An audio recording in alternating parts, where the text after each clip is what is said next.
Hello and welcome to a special D&D one-shot written by me, Lapis. As a precursor, I would like to state that this is not normal D&D. I am using a modified version of the homebrew game that the Swerves Bar podcast, which is a podcast I'm a part of, created.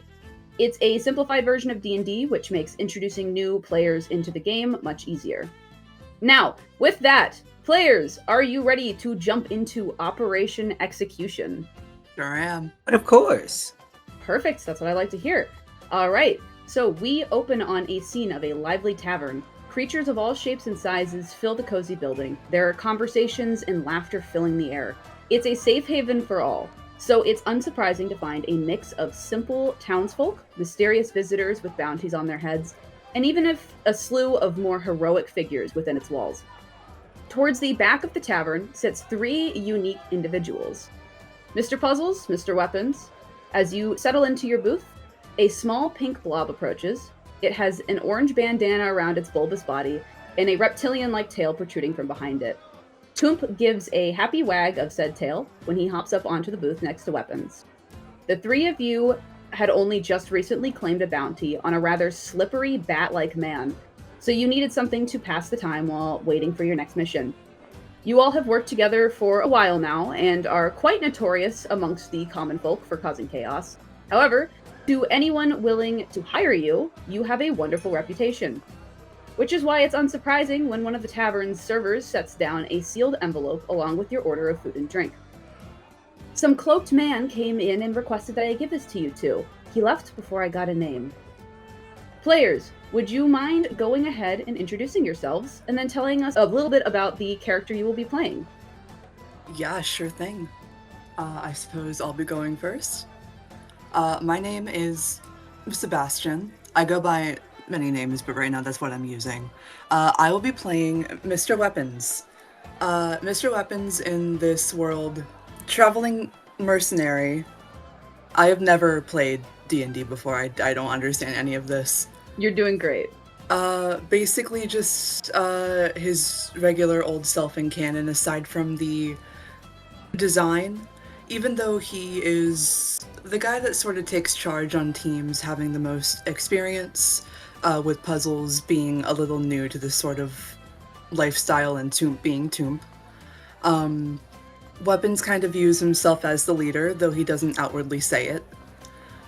He does not don his signature jacket and knife tie to fit the general vibe and air of the scenario, wearing something more akin to a rogue or an assassin, having a bandana around his neck. I'm not sure what else to add. That is Mr. Weapons. That works. I love it. All right, let's move on to Puzzles. Let me hear your description about yourself. Hello!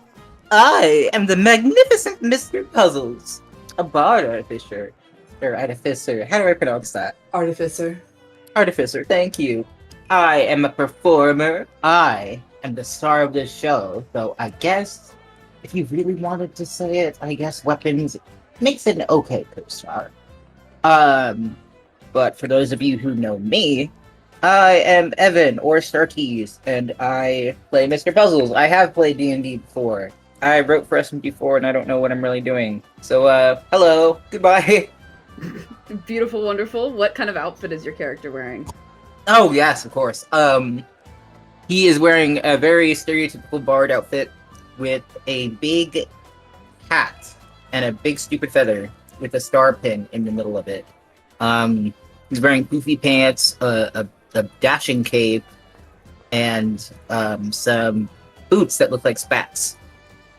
And his outfit is very similar to his actual outfit, with the puzzle pattern being very prevalent on his outfit, as well as his familiar bow tie and something that looks kind of like suspenders. So basically just imagine Mr. Puzzles, but even more stupid looking. That's a really good description. I quite like that. Thank you. Thank you. Really thank you. easy to see. Yeah, I see it. Hey! All right, well, thank you both for introducing your characters and yourselves. I am your DM for this session, your god, your wonderful, magnificent, above everybody, I don't know, benevolent DM. Anyways, we're gonna hop in. So, now that we've had your introductions, And the server has begun to walk away from your table after leaving a envelope. What would you both like to be doing? Oh, well, Weapons would reach over and pull Toomp in for a little side hug, congratulatory pet. But once the letter comes in, he would look at it, lift it up, and then look to Puzzles, going, what do you think about this, Boxhead? Another hit for us? I don't know. Don't you think it's a little too soon for that? I mean, we just got back from one of our many adventures, after all. Yeah. Many adventures. Weapons hesitates for a bit, kind of tired, like Puzzle said, they had just gotten back, but suffice to say, he is interested. So he opens the letter and he gives it a look over. And Puzzles just kind of like leans over the table, trying to like look at it also. with Puzzles hovering over the table to try and get a read as well as what this letter says. You rip the letter open, revealing 2 folded pieces of paper. Unfolding the first one, you are met with neat cursive writing that says the following. To the infamous gun show crew, I would like to enlist your services for a job. I have a target that I need eliminated for a slew of reasons, namely for his part in killing my sister. His name is Vincent Thistlewood. He is the head of a group of bandits, much like yourselves. If you choose to accept, there will be a hefty reward in your future. I've included a map with 2 points marked. The red mark is where your targets reside. The blue one is where you must bring proof of his death by tomorrow at midnight. If you do not bring proof, then there will be no reward. One of my associates will be there to confirm his death, as well as provide you with what you are owed. You can meet her at the booth in the back corner on the left. I look forward to working with you. Signed, S. The 2 of you are used to receiving jobs like this. It's fairly common for your employers to keep themselves shrouded in mystery. And when you go to unfold the second sheet of paper, you find a map. Following a north-leaning path from the tavern you are currently in, you see a small settlement marked with a red X. Not far from that settlement, near what looks to be an inn to the east, is the blue X. But there you go. That is what is listed on the envelope, and you can continue as you were. Weapons roughly side-eyes Puzzles because he is leaning in way too close and it's kind of irritating, but he says nothing and he lets them read it. Read both things. He gives it a few once-overs, front to back, both pages, papers, and just kind of sighs as he mulls it over. Looks promising. They're really expecting us to bring back a body? Puzzles grabs like a corner of the letter and kind of like pulls it towards him to get an even closer look. The Weapons just kind of grimaces but lets him just have the paper. Well, no. See, to give a bit of context as to what Weapons is thinking and feeling as to his hesitation with a new job. Puzzles is new to this sort of lifestyle, and although they are good friends and they have gotten together quite well, and they had completed the previous job, it was mainly thanks to Weapons' quick thinking, because Puzzles has a tendency to flub the jobs that they go on. I do not! Weapons loves the guy to bits, but he is getting a bit on his nerves these days. So, Weapons just kinda thinks to himself for a minute before trying to explain.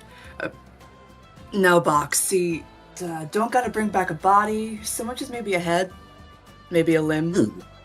Ugh. I can take care of that part. Toomp, who is sitting beside you, does in fact lick his lips at the mention of body parts. Puzzles just kind of grimaces and with 2 fingers like releases the paper and kind of leans back a little bit, but like not like he's still close to Weapons, but like just a little bit, so that he's kind of like just a few feet away. But so we're just going to take part in killing someone's random sibling? I don't really see much of a reason to do so. I mean, well, I mean, sure, we may get a reward for it, but really, this just seems like pointless family drama. I mean, it's so derivative. Why would we even think to get involved? Don't tell me you're getting cold feet now. I am not. I just don't see a point, is all. I mean, they hardly they hardly gave us a reason as to why. I mean, you'd think that in scenarios like this, they'd give you at least a reason, like an explanation, a bit of a dramatic backstory even, to help make it more, I don't know, exciting. Life ain't a play box. Besides, we hardly ever get reasons anyway, and what reason is there than money? Well, there could be like a tragic backstory, like perhaps a divorce, or maybe an inheritance that's wanted, or something else. Toomp is gonna like extend a gross wet hand, and he's gonna point at the letter and tap his finger on the section that specifically states, namely for his part in killing my sister. And he's gonna look right at you, Puzzles. Weapons also looks at Puzzles. Well, I knew that, and he kind of like blushes a bit, and then just pulls away because he does not want Toomp's like gross slime near him at all. Toomp does not go to grab after you. He just kind of sits back, looking quite smug and proud of himself. Puzzle just gives him a glare and sticks his tongue out at him and blows a raspberry. He sticks his tongue out at you, and then he looks up at Weapons with the most loving eyes he's ever looked at anybody with. Weapons is trying to cover his mouth because he's laughing. He looks like in between them both. He smiles at Toomp for a minute, but then he puts out both of his hands and goes, Okay, kids, knock it off. I'm older than he is! Debatable. Anyway, I don't know, I see no reason to take the job, though we are on a time limit. We're probably gonna have to cut our break short, but as long as we're both on board. Well, I suppose it would be pretty exciting to get back into the field again. I mean, who knows? Maybe this time I can do the dramatic grand finale.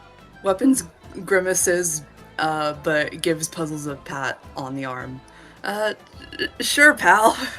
Who knows, right?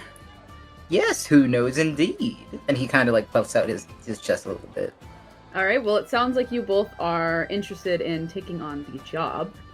So you have the option of, you can head out of the tavern, or you're welcome to eat and drink whatever it is the server brought you. You can describe what she brought you, and have your little meal before you go. But it is up to you guys. Go ahead and decide what you want to do. Would be a real waste of money to not eat the food. So, Weapons, of course, is gonna try to quickly finish his meal. He probably got like some kind of hearty dish, like probably just meat. I was gonna say soup, but probably just meat. You know what? He had a soup and Toomp immediately ate it. Yeah, that. You didn't even get a chance to see the soup because the entire thing, bowl, spoon, everything, it's gone. Yeah, which is real funny because Toomp got a meal, but I guess he got two. He sure did. Puzzles, meanwhile, just sits there with his hands clasped and kind of like fidgeting with his thumbs because he can't really eat or drink, and what he does have to eat or drink, he doesn't really do it in public. He only really does it like with Weapons, essentially, because he is the one to typically assist him with the feeding tube and everything. So he's just kind of watching it all happen. Okay, yeah, that works. Toomp is chowing down on his entire live chicken. That they don't know how they just kind of had to give in when he gave them a glare when he requested a live chicken. So that's what he's inhaling. Where did they even get that? Weapons just kind of watches in awe as the entire chicken is inhaled. Kind of jealous, really. Yeah, he coughs out a feather, and then he looks at Puzzles and he slides the feather over to add to your hat if you'd like to. There. No thank you, dear. I already have a feather I'm quite happy with. And he does not push it back at all. He just kind of like leans back very far. Well, Toomp is gonna remember that. The message in the top right hand of your computer screen popping up that says everybody will remember that action. He does give like a very awkward smile as he says it though. Oh man, I love that. All right, so you guys, and by you guys, I mean Weapons inhales his food, and Toomp swallows his chicken whole. And soon enough, you guys are finishing up with what you're eating. At this point, you've already paid, so you don't have to worry about that. And you are welcome to do what you'd like from here. You can leave, you can talk to people, up to you. Weapons is sure to pick up the feather that Toomp left, and he kind of pockets it in the front of his vest. It's Oh, sticking out of the pocket. He does not say anything about it. He does not explain. He just kind of gets up, stretches, and goes, "All right, are we ready to head out?" Weapons, I would like you to go ahead on your character sheet. I'd like to have you add an inspiration to the sheet. That is essentially me rewarding you for doing something that I like. Okay. So what that's going to let you do later is if there is a roll that, let's say you got a really low roll on something, but you want a better number, you can re-roll it at any choice. You can choose when you use your inspiration, but once you use it, it's gone.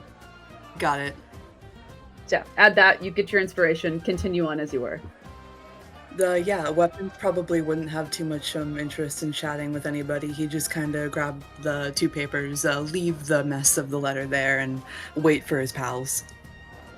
Yeah, Puzzles gets up, kind of like awkwardly stumbles out of the booth because his legs are too freaking long, and then manages to step by Weapon's side. His arms like sort of clasped behind his back, like as he smiles down at him. Well, my dear friend, where are we off to now? Weapons has to reread the letter. It's, looking at the map, he holds it out toward Puzzles, expecting Puzzles to take it. It's whatever. And then he points toward the destination that does not look to be too far away. Suppose we're heading over here. Huh? I see. And he takes it, scans it over, and nods. Alrighty. And he kind of rolls it up like a scroll, and tucks it into his pocket. And then he does like a dramatic point forward. And you know those anime lines that appear, those anime speed lines that appears, and he's like, Yeah. All right, let us go, my dear friends. Adventure awaits! And he excitedly dashes towards the door. Literally everybody in the tavern is looking at him. Yeah, I was gonna say, the entire tavern kind of goes quiet and like looks over. And they're just kind of staring. Nobody gets up to stop you. You get some weird looks. Puzzles, meanwhile, is like is like laughing as like there are stars in his eyes as he dashes forward out the tavern doors.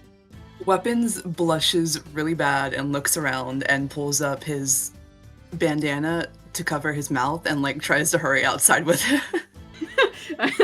Alright, yeah, you both exit the tavern. Puzzles doing it ridiculously dramatically as per in character, and Weapons looking horribly bashful about it. And Toomp, who is uncaring and even growls at somebody as he leaves and pretends to bite at their hand because he thinks it's funny. You guys go ahead and exit the tavern, and as you exit the building, you are greeted by a sky full of stars. The moon shines down upon you, glinting off your metal frames. There are a few drunken folks stumbling around and laughing with their friends off to your left, and to the right, there are horses tied to wooden stakes to keep them from wandering off while their owners are inside. It's peaceful outside, all things considered, but the looming forest that surrounds the tavern is notorious for hiding dangers within its depths. Looking at your map, you orient yourselves to be certain that you take the right path. It leads into the forest with a few lanterns lighting the way. What would you like to do? Weapons brings a hand to his chin, not so subtly eyeing the horses. He thinks about it for a bit before looking toward the path and taking at least 1 or 2 steps toward it to indicate to his pals that this is his plan of action. I suppose we should just carry on, or whatever. Really? Carry on? I knew you were gonna fucking say, let's go! Well, I mean, that's such a lame way to put it. I mean, Lame? We're going on an adventure here. You don't think it deserves a little more pizzazz? That And what we're was doing? my fucking... That was... Actually, you know what? No. Fuck you. I'm going. He walks off like really, really fast. I just kind of like watch as he walks away, and then I cast a glance towards one of the horses. DM, can I want to walk over and untie one of the horses so that I can run past weapons, or at least try to like get him to come along. I want to steal a horse, basically. All right. So, as you begin to approach one of the horses, it does become visibly distressed because you are a strange-looking man and you are not its owner. Can you go ahead and roll me a sneak to see if you can calm the horse enough to get near it? And then, of course, while you're doing that, just like describe what you're doing to soothe the horse. Okay. Would strength be the sneak, or would I need to roll for something else? Sneak is its own category. It's going to be the second box on the character sheet. It's under dexterity. Okay. It'll be 20 plus 1. Okay, so what I am doing is I am tiptoeing. I am tiptoeing like a cartoon, like with the little things as I walk up to the horse, and I am trying to soothe it by being like, shh, it's alright, dear. I'm not here to hurt you. I just need to, this is for the greater good. It's for a dramatic effect. It's for cinema. It's for a real adventure. And as I'm saying this, like there are stars displayed on my screen. I have my hands out, and I'm like trying to like calm down the horse by like waving my hands kind of like slowly, and I try to like reach out a bit towards the horse to like maybe try and pet its muzzle, like where it's like, see, if I do this, then who knows? I mean, we'll be heroes. I mean, like every good hero needs a horse. I mean, you've seen the movie posters, haven't you? Oh, is that a 20? That is a 20. That is a dirty 20. A dirty 20. Yeah, that's a... Actually, hold on. Wait, don't you have a thing that it says if you're... Or is that with your charisma? Hold on. Never mind. Ignore that. I was reminded that if you do a charisma roll, if you get a 19, it's considered a nat 20 for your character, but that's not what this is. This was a sneak. Okay. So, with your dirty 20... That's pretty solid. Your attempts to soothe the horse, it's working wonders. The massive beast calms its large brown eyes, gazing at you with intrigue. It kind of inches its snout towards your hand and presses it in, like that scene from How to Train Your Dragon with Toothless. From How to Train Your Dragon. Yep. Yeah. Yeah, that tickles. Congratulations, the horses. It has accepted you. It has accepted me, and for my next trick, I'm going to jump on the horse and try and settle myself on its back and whip it like a movie. Yeah, you know what? You hop on. Go ahead and roll me in athletics to see if you look super cool while doing it. And your athletics is going to be a +2. If this is going to be a shit roll, I'm going to like laugh so incredibly hard. It'll be really funny. I got a 4. Yeah, you go to hop onto the horse and you think you look so cool. You're like, oh, it's peak cinema. I am the most amazing person ever. And you absolutely flub it. You get on the horse, your foot kind of like slips in the holster. You fall forward, your screen cracks against like the back of the horse's neck. And the horse startles and immediately takes off. Can I try and like right myself up on the horse? Yeah, you can reestablish the way you're sitting. That's all good. You don't have to roll. Okay. Okay, I clumsily like my feet kind of kick awkwardly as I try to readjust myself, and I manage to sling one of my legs over the horse and sit myself upright. But does the horse have any like, the lead around its mouth? Yeah, the horse is gonna have the bit in its mouth that you would use to hold on to the reins. Yeah, it's got that. Yeah, okay. So I grab hold of that and I yank him, but not to like to kind of like pull it back a bit. because I want to rush past weapons and hold it back and yell, "Get on!" Yeah, you can absolutely do that. Weapons, if you would in fact like to get on, I'm going to have you both roll me a strength to see if puzzles can pull you up onto the horse. I'm not gonna do this. I'm not gonna be able to do this. It's gonna be Of really course. funny if you fail it. Weapons had been continuing on his walk down. He had been kind of grumbling to himself because earlier when he said carry on, he was trying to like emulate puzzles, but he got so embarrassed by it and puzzles like insulted it, so now he's like fucking pissed off. So whatever, that's on him for trying. He's walking down and I got as two. puzzle That's not just a 2, that's a nat 1. That's a nat 1.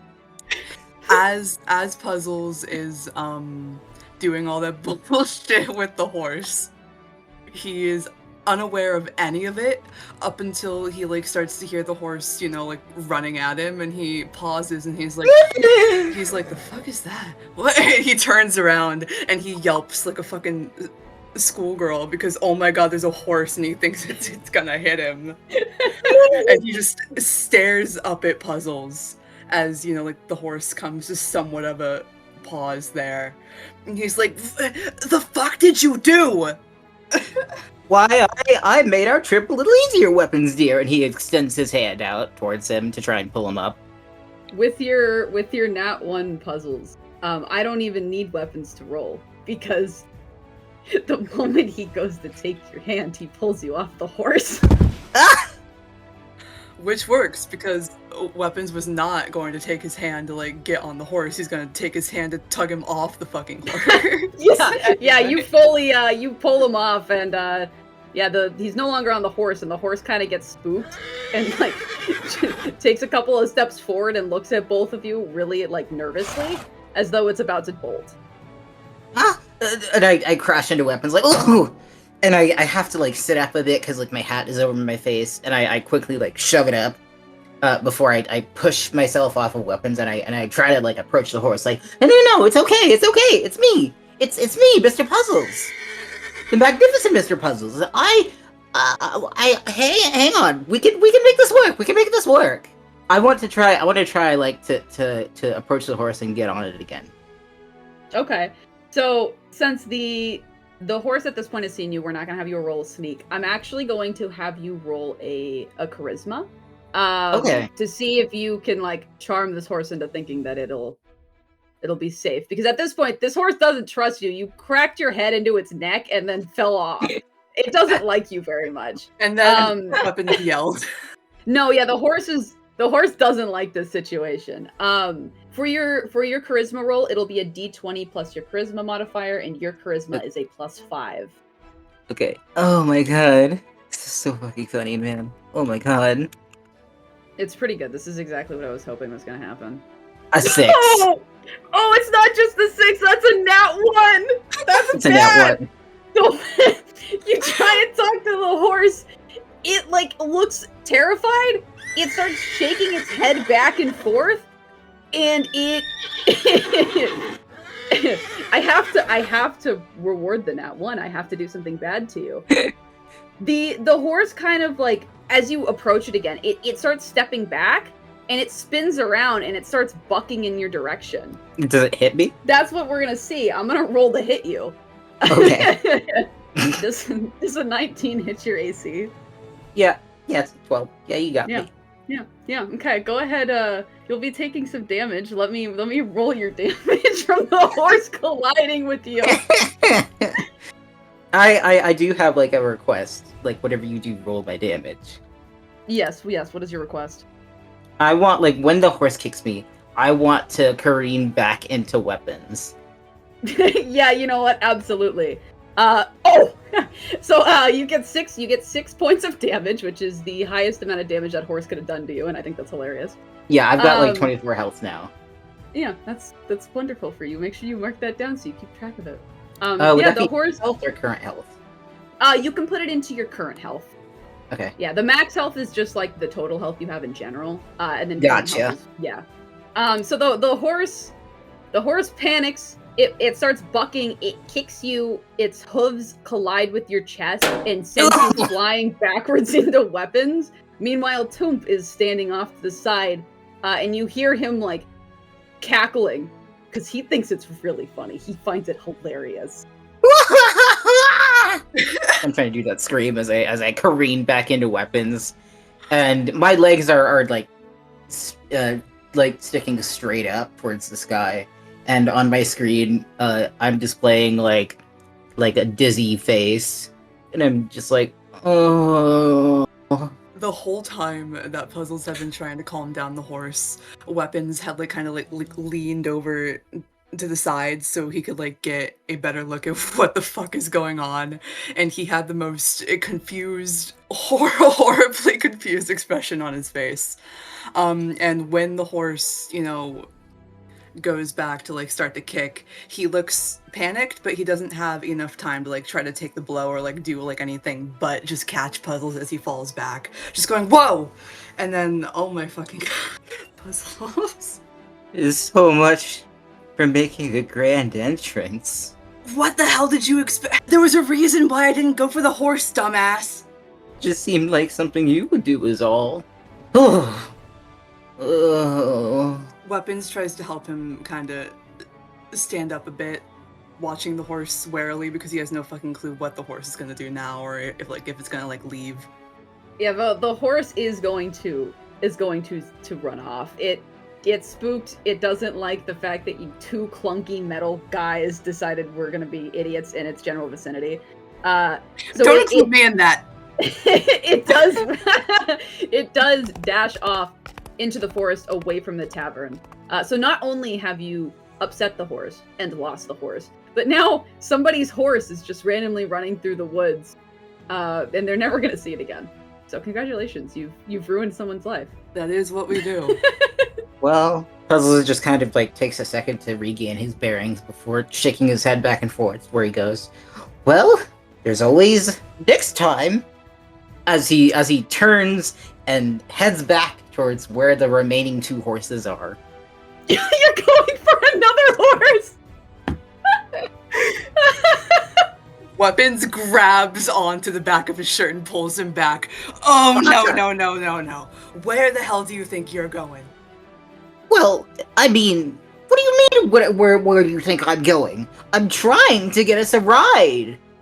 Weapons just brings his free hand up to his forehead and rubs at it, and tries really, really hard to not get even fucking madder, sucks in a breath and goes, that's all well and good, Box, but I can't get on a fucking horse, and you chased away that first one. How well do you think a second try is gonna go?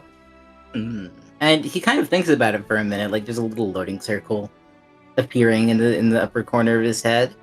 Well, you know what they say, Weapons dear. Second time's the charm! Oh my fucking god. Weapons drags his hands down his face, the metal audibly screeching as he digs into his fucking face. And Puzzles clamps his hands over where his ears would be. He turns away from Puzzles, just kind of hunched over because he's in physical agony from how stupid Puzzles is being right now. He just grumbles to himself. When you're upset, and you guys you're having your little argument, Toomp does kind of waddle over, and he smacks his head into Weapons' leg, like he's trying to get your attention. Weapons perks up a bit, and he looks down to Toomp. The biggest, most wide eyes peer up you. They're a little wet. He's just, oh god, he's looking at you with so much love.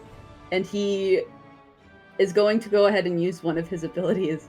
He's going to shapeshift, and soon enough, there's no longer just Toomp standing there. There is now a rather large-sized, goopy, pink unicorn. Just right there, right for the taking. And Weapons just kind of pauses for a minute, and he realizes that he was also being a moron because he entirely forgot that Toomp can shapeshift. That is a very common occurrence. He repeatedly forgets. Puzzles just stares at him, with his cracked screen, and he just looks so pissed. You couldn't have done that sooner? Toomp whinnies at you. And he gives you a glare, and then he looks over at weapons, and he's waiting to see what you're gonna do. The weapon just kind of blinks, like looks back and forth between Toomp and Puzzles, and takes a step back and goes, what? Oh, yeah.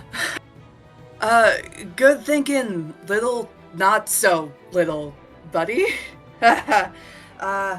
He looks to Puzzles and kind of like has to think about it, because he was gonna gesture for Puzzles to get on Toomp, but he figures the moment that Puzzles tries, Toomp is gonna buck him off, because he's very well aware that Toomp wants him to get on him, and he knows that Toomp can carry him, but he also knows he's really, really heavy, so he's like kind of worried about like hurting Toomp somehow, so he doesn't really want to get on Toomp. Also, pink unicorn. If you're not going to immediately get on him, he's gonna start forcing it. Okay. Yeah, no, he is not. He. Sorry, it's so funny. It's really funny. Yeah, weapons is going to hesitate, so he's just gonna kind of be forced onto Unicorn Toomp, struggling, kind of scared. And I want Puzzles to try and get on Toomp as well. Like following after weapons, like a few moments after weapons does. Okay. Yeah, Toomp very visibly still bad. Toomp isn't going to like buck you off. He's gonna think about it. He's gonna like turn his head back to look at you and glare, but he's gonna let it happen. I glare back at him. Weapons the urge to have him buck is so strong. Weapons in the middle of all of this, just sweating, like looking so fucking confused and nervous. Toomp is gonna be kind for once in his life, and he's not gonna buck you off. But he's gonna think really hard about it. But he also doesn't want to launch weapons, so he's gonna be nice. And he lets the both of you on. And unless either of you stop him, he's gonna start heading down the path that you guys need to take that was shown on your map. Weapons has no plans to stop him. In fact, he had been so certain that Toomp was gonna try to buck Puzzles off that when he doesn't, Weapons kind of perks up and he smiles and he pets at the Toomp unicorn mane kind of awkwardly. Puzzles, meanwhile, is just grimacing because he hates the texture and he does not like this. And he has to like wrap his arms around Weapons' waist. Weapons says nothing to this because he is kind of used to it whenever they have to ride on like anything. Perfect. I love this. This is wonderful. This is going really well. So, as you guys begin to continue on the path, the lanterns dotting the edges of the trail become few and far between as you make your way deeper into the woods. The sounds of nature are all around you. Wolves howling in the distance, nocturnal predators stalking their prey in the overgrown brush, and the occasional owl hooting from high up in the trees. Is there anything that you guys would like to be doing as Toomp is carrying you down this path? Weapons is just kind of gonna be glancing around the whole time, quiet, because he is aware of the possible dangers and he's trying to be on the lookout for his team. Okay, I like it. Puzzles. Puzzles is strumming his lute and just kind of singing. When those gorgeous stars hit 5, they get creative control of your real life. Weapons is gonna reach back repeatedly and like try to shush him while he's doing that. Hey, I'm not belting it out. I'm just trying to add a little music to our journey. Puzzles, add an inspiration to your character sheet, please. But continue as you were. No, it's just like Weapons would like just like kind of turn to glare at him and going, "We still gotta be quiet. We have no clue what's out here." Fine. I suppose I can just go with an instrumental then. Not when I. He just lets Puzzles do that. All right. If there's not anything else that you guys are doing, we can continue onwards. So as you are traversing through the forest, it's been a while. You've been going for. You can't tell how long just because there's not really clocks in this time period, but based on the moon's height in the sky, probably going for at least an hour. And as you get further into the forest, you eventually come across a rickety old bridge. Its wooden planks are worn and rotted thanks to its placement above a bubbling river. The frayed ropes that act as guardrails look dangerously close to snapping, but they hold all the same. As you approach it, you are met with a realization. This is the only path forward. What would you like to do? Weapons, like obviously takes note of it. He leans around Toomp's big unicorn head. Sorry, I'm not over it. It's pretty good. And he kind of pats on the back of Toomp's neck. Obviously he knows that Toomp is not done. Toomp would have paused, but he gives the motion to have Toomp pause anyway. Mm-hmm. And then he hops down off of Toomp, and he takes a minute to think about it. He kind of puts a hand to his chin and goes, gonna pause here before Weapons does anything else to give Puzzles some time to do something. And Puzzles just kind of looks over to the side at the same time Weapons does, just kind of inspecting things. And he hops off a bit before Weapons does, as he just kind of goes to inspect the bridge. He checks out the poles holding the bridge together. He kind of leans across to look into the water, and he also puts a hand to his head, puts a hand to his forehead to act as a visor so that he can look across the bridge. But that's kind of all he really does. Where he goes, and he just kind of looks at the bridge, the rickety old bridge, and it's oh, seriously? That's so derivative. Hey, don't bash on my writing. Come on. God? Sorry. God? That's not canon. Yeah, God's hand reaches down and plucks you into the sky. Congratulations. Oh my god, we won. We went to heaven. That's funny. You're going down. Yeah, we fucking are. Okay, sorry, I lost my train of thought. Yeah, from the second that Weapons processed and saw the bridge, he already had some kind of a plan of action, because getting across is kind of a cinch, to him at least. He kinda continues to inspect the bridge. He glances toward Toomp, and then he looks toward Puzzles.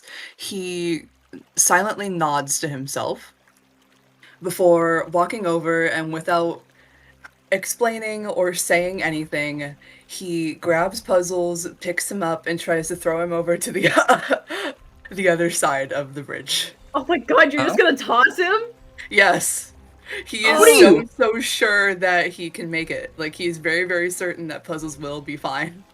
Okay. I had, when I was writing this, I prepared for so many different things. I didn't prepare for you to chuck him across the bridge. This seemed like the most obvious thing to do. Oh yeah, I mean, it did. I was already gearing up for it to happen. Oh, okay. Well, alright. Puzzles, first off, are you resisting this? Are you gonna let him just pick you up? No, I'm going to kick and flail and be like, what are you doing? Okay, so I'd like to start with, I'd like you to both go ahead and roll me a strength. That's going to be a d20 plus your strength modifier. Puzzles, yours is a 0, so yours is just going to be a flat d20. And then Weapons, yours is a +5. Also, Weapons, you get advantage on your strength checks, so you get to roll I got twice. a 3. Okay, I think I got a 19 then. Okay, and Puzzles got a 3. Which was the expected outcome. Yeah. So Puzzles, you try and flail and kick and get away, but unfortunately Weapons is a lot stronger than you are, and he does in fact pick you up.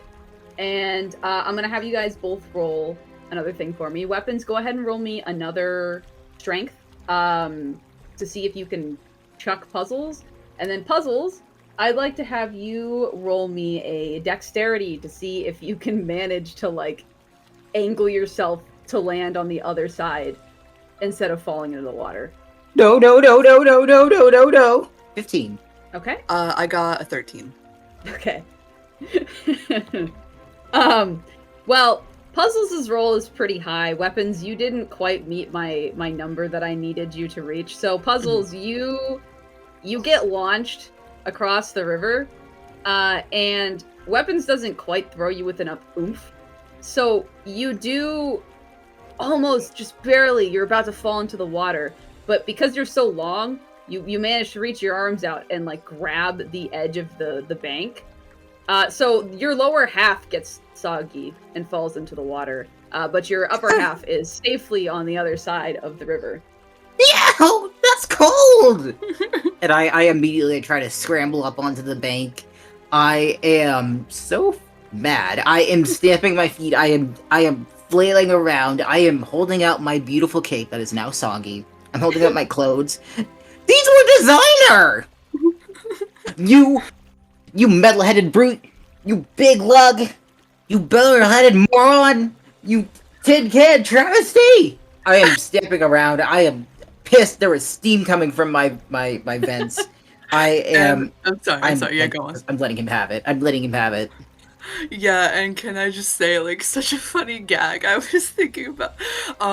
Yeah, like the camera's like focused on Puzzles, like as he's doing like all of this, and like we can hear him fine. Then it like pans back to like Puzzles' Weapon's point of view, and the water is like so loud that he cannot hear a fucking thing. So he's kind of like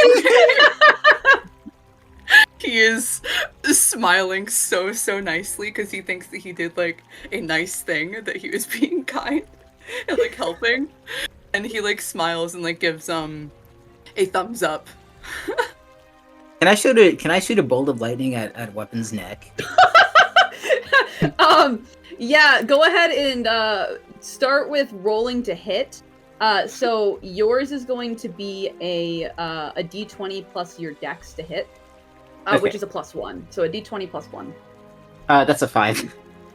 Weapons is a 5 hit your armor class. No, because I have 12. Yeah. Okay. So that bolt of electricity, you're a little frazzled because you just got halfway submerged in a river. So you go to aim with your fingers and fire, and it completely misses Weapons by like 20 feet. You hit a tree that was a few miles back. Weapons like glances toward the bolt and then like looks at you and like tilts his head like a confused dog. I'm gonna try and shoot him again because I'm so pissed. Yeah, go ahead, try and roll it again. 18. Weapons does an 18 hit your armor class. It does. If it's gonna do it's like electricity. It'll do like 6 to me. So with the way that works is if Puzzles actually wants to do damage, we'll roll damage. But if he's just doing this to be funny, which I assume it is, we're not gonna roll any damage. That's up to you, Puzzles. Do you want this to do damage? I want this to do damage because I'm mad. That's really funny. Okay, so what that means is, Puzzles, you are going to get to roll your weapon's attack, which the damage is going to be in your character sheet under static shock. It's listed as a 1d6 +1 plus your dexterity. +1. That is an 8. Okay, so Weapons, go ahead and mark down 8 points of damage on your character sheet. Yahoo! Yeah, the bolt of electricity this time, you were aiming for his neck, right? Yeah. Yeah, it manages to actually hit this time. Congratulations. The electricity sparks, it hits Weapons right in the neck, and it gives you like a bit of static, and it hurts, actually. It stings. That's so weird. Not very weird because his neck is one of his actual weak spots. So yeah, that really fucking hurts. Weapons had no clue what the hell the first bolt was meant to be, and he does not realize that Puzzles is mad despite all of the obvious signs. So yeah, he does not even try to dodge like when the second one hits because he doesn't think to, and he screams and he like falls to his like knees and grabs at his throat, going, "What the fuck?" It puzzles me while the camera like kind of pans back to Puzzles, where he was just like, where his face is kind of like, it's like a crosshair, and he's still like pretty mad, but like once he sees that second shot actually hit, he kind of pumps his fist and goes, "Ha! Bullseye!" And yeah, that really fucking hurt because Weapons is kind of weak to electricity when it like hits him in certain spots. So he is not like seriously hurt, but Christ, he manages to like pick himself up a minute later and kind of tries to dust himself off. He shudders, and now he's fucking angry. He looks to Toomp to, like, make sure that Toomp is okay still, but also to, like, look at him and, like, gesture toward Puzzles, like, as if to silently go, what the fuck is up with this guy? Yeah, Toomp is next to you, and he's still a unicorn. His eyes are the angry little white slivers, and he looks over at Puzzles, and then he looks back to you and he nods. He's like, yeah, that was bullshit, what the hell? So he's agreeing with you. He's on your side entirely. Puzzles me while he's trying to wring out his cloak, just muttering to himself. Weapons uneasily continues to rub at his neck, but he is so fucking over it. It's fine, whatever. He can yell at him, like, when he's back over there. As for Weapons' plan to get himself over, I assumed, but I do want to ask, does he still have his rocket boosters? And if so, how would that work? I am going to have to say no, because it'd be okay. Coward. I figured, yes. Okay, so... Well, keeping that, like, into account, he didn't really think too hard about how he would get over, but he assumed that Toomp would be able to handle himself, or, like, the both of them, which is why he kind of, like, went for Puzzles first. So yeah, he's kind of just gonna grumble to himself because he is assuming that Toomp will, like, do whatever he wants. Okay. Yeah, Toomp, he kind of, like, goes towards the bridge, and he gives it a little sniff, and he looks at it, and he squints, and he thinks to himself, this can probably hold us.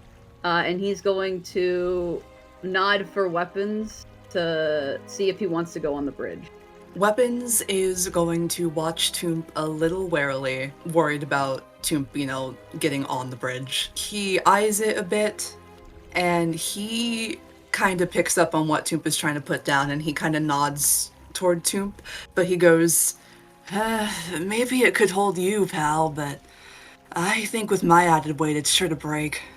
Okay, he kind of looks around, and he doesn't see any other way for you to get across. So he decides he's going to take it upon himself to go first to prove that this bridge can, like, hold his weight. Because as a horse, he has more mass, so he weighs more right now. So, like, maybe it'll be okay. So he's going to go ahead and step foot onto the bridge, and as he does, the wooden planks just kind of creak, and the bridge groans in protest. It's been around for centuries, but it's allowed safe passage for many travelers. But it's kind of obvious it's on its last legs here. I'm gonna go ahead and roll something for Toomp. Oh no. Okay. Toomp did get a 6. So he makes it a few steps onto the bridge. At first he's like, oh yeah, no, this is fine. This seems safe. And then there's, like, this really ominous crack. And the plank beneath his hoof snaps, and his leg slips through the bridge as the rushing water below just, like, hungrily laps up the broken pieces of wood. And I'm going to go ahead and roll for him again. Oh no. Okay, he got lucky. So Toomp did get a dirty 21, and he thankfully manages to pull himself back up onto the bridge. He looks a little spooked, but he's still holding his head high. You know, despite that misstep, he's able to continue forwards, and he makes it safely to the other side of the bridge. And he turns around, and he looks at you very expectantly, Weapons. Oh my god, like, when that crack happened, like, Weapons had tried to, like, begin to reach out and had looked so scared. But, you know, like, when Toomp reaches the other side, he sighs and just kind of, like, lurches over, so relieved. Okay. Alright. Don't know why you didn't just stretch over, but okay. And he understands that it is now his turn. He is 1,000,000% sure that it is going to break and that he is going to fall into the water, but he is relatively waterproof, ?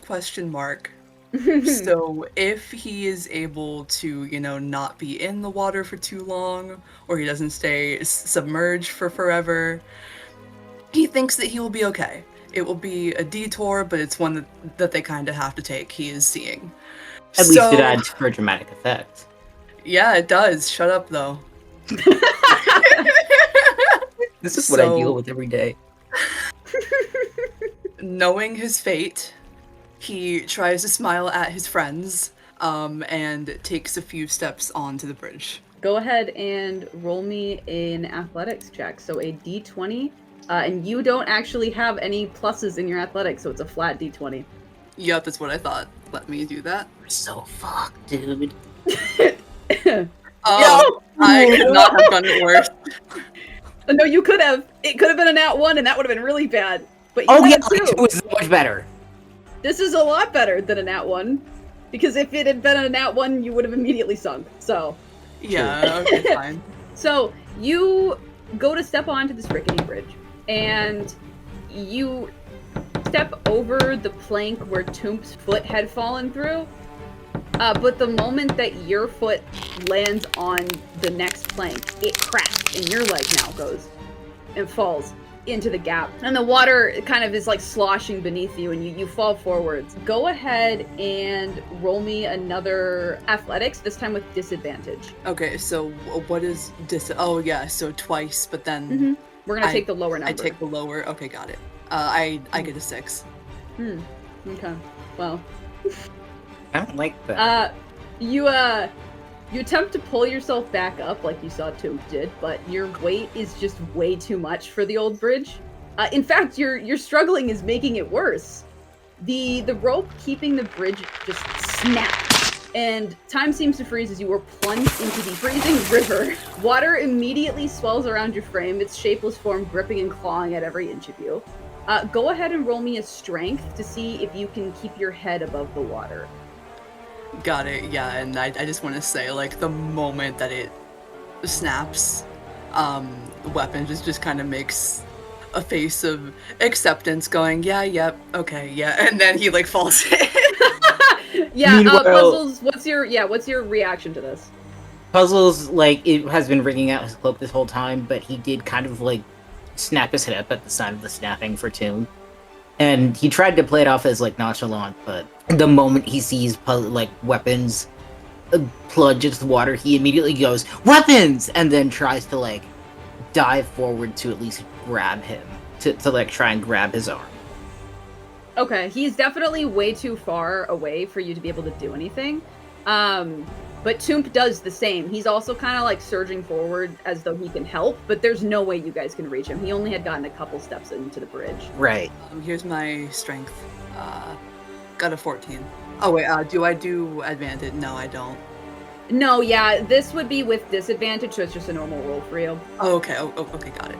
Yeah. All right. So the just like fear of water getting into your system is kind of what gives you the strength to fight back against this current.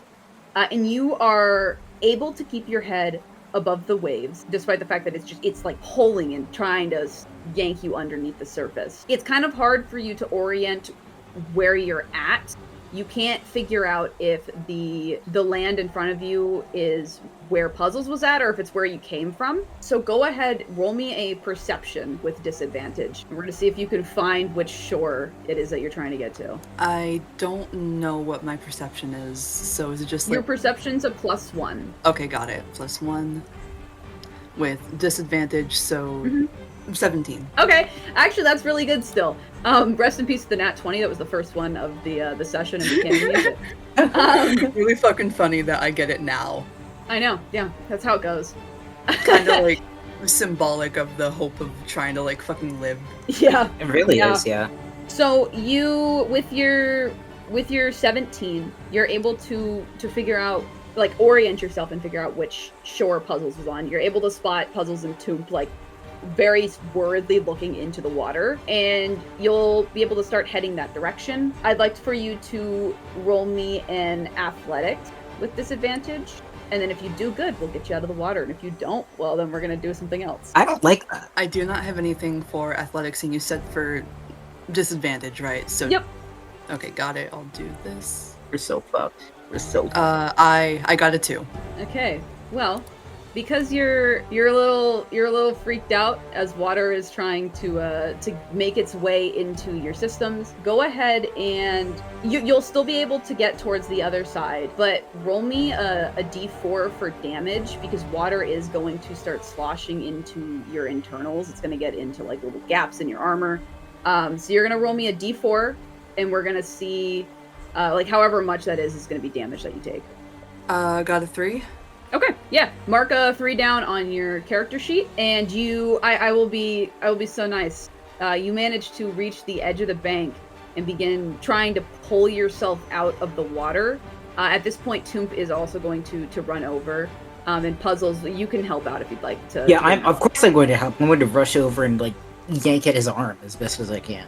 Puzzles, you go over to the edge of the bank, and you're trying to pull weapons up out from the water, and Toomp is standing at your side, also trying to help. He opens his gross, wet, goopy mouth, and he's trying to like tug at weapons' arms. I'm not gonna make you guys roll to pull weapons out, but once you do all get onto the bank safe and sound, I am gonna have you all roll a perception.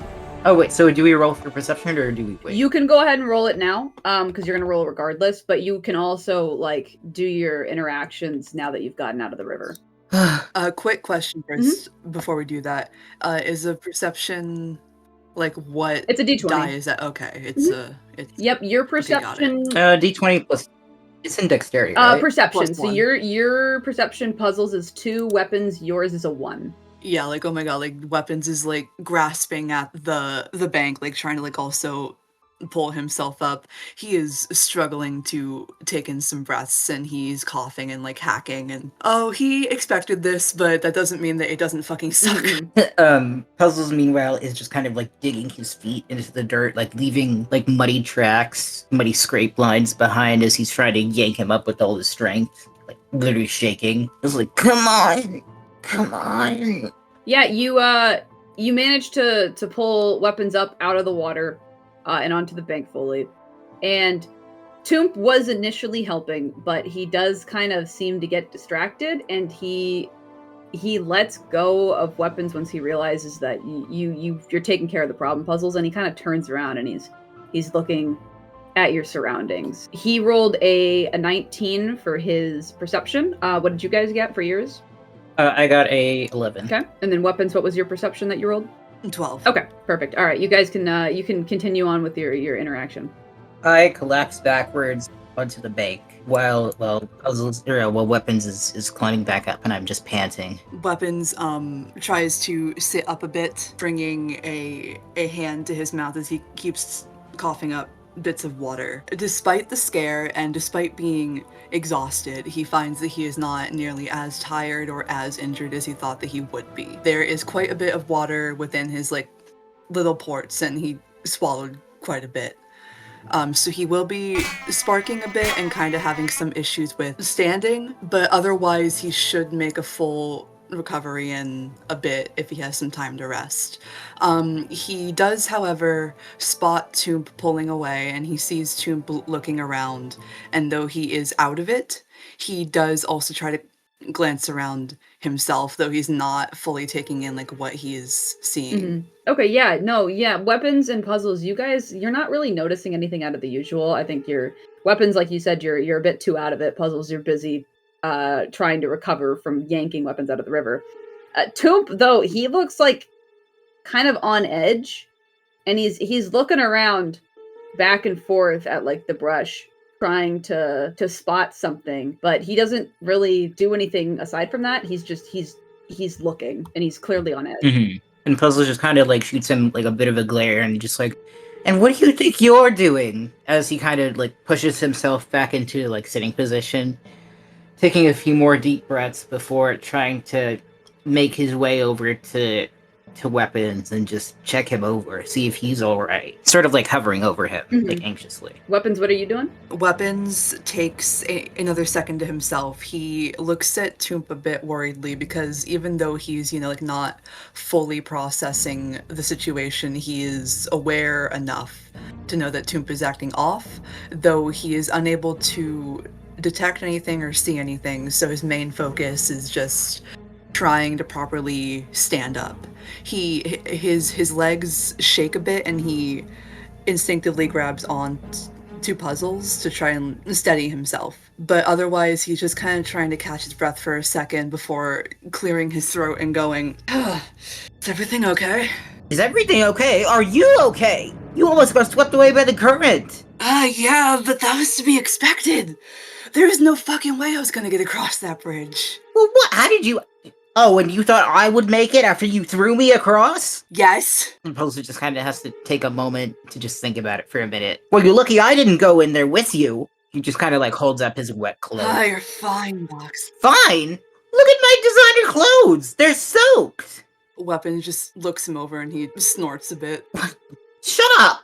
It's not like you're faring any better. Bright as rain. Yeah, and he kind of lifts up an arm, but as he does that, like a bunch of water pours out of it, and he just kind of, he looks like a little mad still, but like when he sees that, he kind of snorts, and it's like, yeah, right as rain, all right. Bite himself, that gets Weapons to like laugh, like genuinely for a second, and then he gets so mad that he laughed and he yanks his arm away. And Puzzles like starts laughing alongside him, and like when he pulls his arm away, Puzzles almost like topples over, but he also manages to catch himself. Weapons shakes his head like much like a dog trying to get dry. His fasteners flap around and he sprays water somewhat. Ah! Weapons! Watch what you're doing with that! And Puzzles just kind of like shoves him away and tries to wring out his hat as well, because now that is wet. Weapons is smiling like an asshole, but it is not long before he looks back to Toomp and he tries to take a step toward his friend and reach out to Toomp because he wants to check in on Toomp. Toomp he like takes a half step back and he's visibly just super nervous. And you guys hear this very like low growl, and Toomp kind of like he snaps his head in the direction of it, and it's like hidden within thick underbrush from the forest. A pack of 4 wolves slink out from the dark forest, their glowing red eyes filled with hunger. Their maws foam with saliva as they stalk forwards, ears pinned back and tails hung low. You have stumbled upon their territory, and whether you like it or not, they don't plan on letting you leave without a fight. So as they begin to kind of slink into the small clearing, I'd like all 3 of you to go ahead and roll your initiatives. Toomp is still a horse. Toomp is still a horse. And as the wolves come like slinking out, ooh, that's a 5.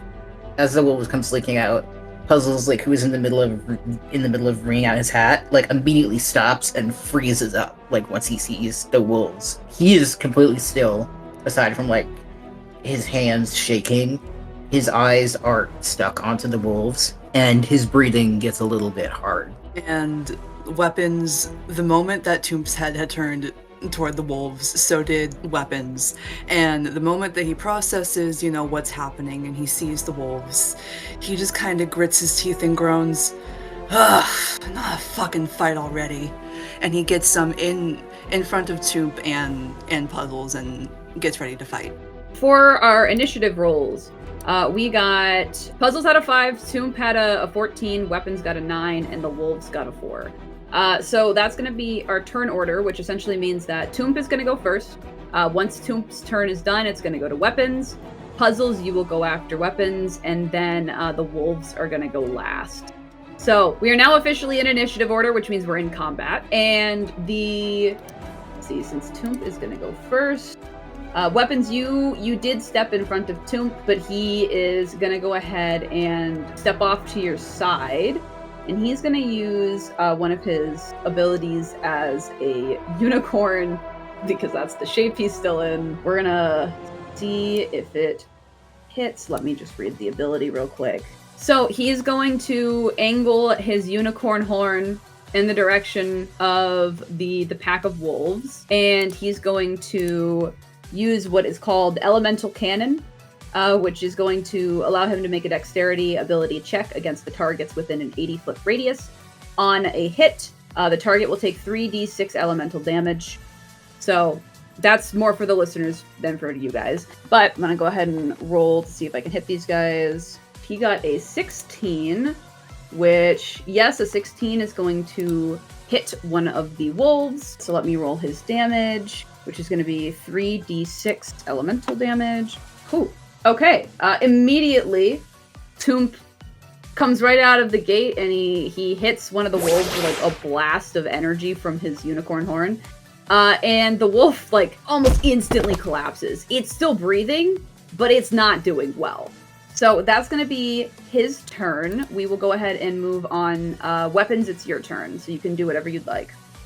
Weapons needs to take a moment to just fucking look back and forth between the wolf and Toomp and just kind of gape and blink before going, Toomp, what the hell, man? You have magic lasers? He gives you like a little gross wet gurgle. Weapons is just does not know what the hell to do. Like, he's taken out of the fight for a second. He shakes his head and then he tries to lock back in, but he will be thinking about that for a while. Let me see, because this is my very, very first time fighting in D&D, so I do not know what I'm doing. That's okay. I can help you through it. So, I have a movement, action, and bonus action? Yes. So the wolves are in your general vicinity, so you're not going to really have to worry about the movement aspect of things. Mm-hmm. Yeah. So just kind of focus on your action and bonus action. And like I've mentioned before, you don't have to do both. You don't have to do anything if you don't want to. So you're welcome to use one of your abilities, or you can use one of your weapons to attack the wolves. You don't even have to use a weapon. You can punch them if you want. It's up to you. I feel like weapons would pull his at least like one weapon. I think he would pull his chainsaw, even though it's kind of overkill. Like, this is weapons that we're talking about. There would be no need for the machine gun because this is close range. He could like punch them, but he will pull his chainsaw. Okay. Are you gonna attempt to attack one of the wolves? Yes. Okay. So go ahead and roll me a d20 plus your strength, and your strength is a +5. This is not going to be with advantage because we're in combat, so it's a little different. Mm-hmm. Got it. I got a 9. Okay. So a 9 does miss. You go to swipe at the wolf, but you're still pretty disoriented from having just pulled yourself out of a river. And yeah, you do, like, the wolf manages to hop away from your chainsaw, and it growls and snarls. Yeah, that, and I'm still fucking reeling over Toomp Laser. Toomp Laser, yeah! So, you do have the ability to do a bonus action still if you want to. Yeah, but that's only like 1 per round. Yeah, you only get one turn per round. So. No. I thought that you were talking about my skill where I can do like 2 hits like per like 1 turn. Yeah. But that's only like 1 like per. Yeah, that's up to you if you wanted to use that. But no, you still have the ability to do other stuff. Like if you wanted to use an ability that you have. I was going to say heal yourself, but you don't actually have any healing supplies, so. No, I don't. Yeah. Yeah, no, weapons really isn't carrying anything. There would be no real abilities that he would think to use, so he just kind of stumbles a bit when the hit misses and he flinches back from the wolf snarling. He is kind of like out of it still. Okay, yeah, and is that going to be the end of your turn then? Yes, that's the end of my turn. All right, we're moving on to puzzles. What would you like to do?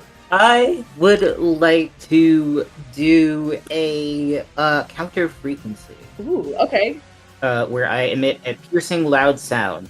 So the way I want to do this is I kind of like snap out of my moment a bit, and I just kind of like look towards like the wolves. My attention is not focused on weapons or Toomp. I am basically just staring at the wolves with fear in my eyes. Like imagine like the camera cutting back and forth, from the wolves to puzzles, and I bring my hand up to my volume dial, and I think that's gonna be a roll 1d20, right? For a counter frequency. So your counter frequency doesn't state that I need to roll anything, so it does just happen. Okay. So I assume your choice and target are going to be all 4 wolves. Yes, it's going to be all 4 wolves as I crank my volume dial to the farthest right, which is basically turning it up. Okay, cool. So what that's going to mean is puzzles, Toomp, and weapons. Going forward, you guys will have advantage against when the enemies try and attack you. So that's great news. That's awesome. Yay, we love that. Yes, you disorient the wolves. They hear this horrible shrieking sound, and their ears kind of pin back and they cringe. If there's anything else you want to go ahead and do on your turn, go ahead. Because that was one of your abilities, so you can still like attack. Okay. Let's see. I want to do Static Shock as well, where I just kind of point at the wolves or like point at one of the wolves and use Static Shock. Okay. Yeah, go ahead and roll to hit. That's going to be a d20 plus your dex modifier, which is a +1. And while I'm doing this, like, my eyes are... Oh, shit, that's a 20. 30-20. My eyes are squeezed shut, and they're, like, tears pricking the end of it. Oh, okay. Well, you definitely hit one of the wolves. Let me ask, were you aiming for the wolf that Toomp already hit, or just one of the other ones? One of the other ones. Okay. It's kind of like a sort of panicked shot. Yeah, so that definitely hits. You're gonna go ahead and roll your damage now. So you'll roll your 1d6 plus 1 and then also, so let's see, on a successful hit, the target rolls d20 plus their dex. Oh, that's me. Okay. That's a 7. Okay, and we got a 5. Okay, so not only are they going to be taking 7 points of damage, but your wonderful weapon also has the static shock effect, which on a successful hit, the target's going to roll a d20 plus their dex. If they roll a 15 or lower, they're going to take an additional 1d4 of lightning damage. So I'm going to go ahead. The wolf did get a 5, so that means they failed. I'm going to roll the extra d4 of lightning damage. So they'll take 10 total damage from your shot. And yeah, that wolf, it yelps. It yelps and it jumps back, and its fur is singed, and it's not looking good. Is there anything else you wanted to do with your turn, or is that it? Is there anything else I can do? You took your action, you took your bonus action. I mean, if you wanted to move around, you could, but that's about it. I think that's it. I'm just gonna keep standing there, like, shaking. Essentially, like, having my finger pointed, and, like, one hand at my dial. Mm-hmm. Okay. So that is gonna go ahead and move us on to the wolves' turn. So there are 4 of them. I'm gonna have them all act during the same turn. So the one that Toomp initially hit it's kind of busy, like, bleeding all over the floor, so it's not gonna move much. The one Puzzles hit is pretty disoriented. The other 2 are going to attempt to attack. One of them is going to go for weapons. I'm going to start with that one. It does have disadvantage against you to hit, so I'm going to roll its thing twice. Does an 11 hit your armor class? No, I have a 12. Perfect. Okay, so that wolf, it misses, it snaps his jaws, and you manage to kind of get back away from it. The second wolf is going to go after Puzzles. Oh boy. Does a 5 hit your armor class? Nope. Cool. All right, both wolves managed to miss. Puzzles, you also managed to dodge this wolf. It was, like, really sloppy and kind of startled by the fact that you almost just fried its friend. So it goes to bite, and you managed to get away from it. So that's going to end the wolf turn. Thank God that Puzzles did beat disadvantage, because they both got 20. Yeah, I know. They that's going to bring us back to the top of the round with Toomp. Toomp is going to go ahead and try and hit the wolf that he hit the first time. He's just going to try and stomp it with his hooves. It's already bleeding, dude. It's dying. We have to kill it. Kill it with fire. Toomp. It's like that vine where it's like, you want some of this? No, man, I think you got him. I think you got him. He got an 18 to hit. That hits the wolf. The wolf, I'll be honest, has 1 HP. I'm not even gonna roll damage. He curb stomps the wolf. It's dead. Yeah, there's a Dead Space esque smash with bones. God, it's so gross. Yeah, he crushes that thing, and quite proud of himself. He's gonna use his bonus action to shift back into his normal form. So instead of there being a unicorn, he is now just a little blob with his bandana and his little tail. And that's going to go ahead and end his turn, so we're back to weapons. What would you like to do?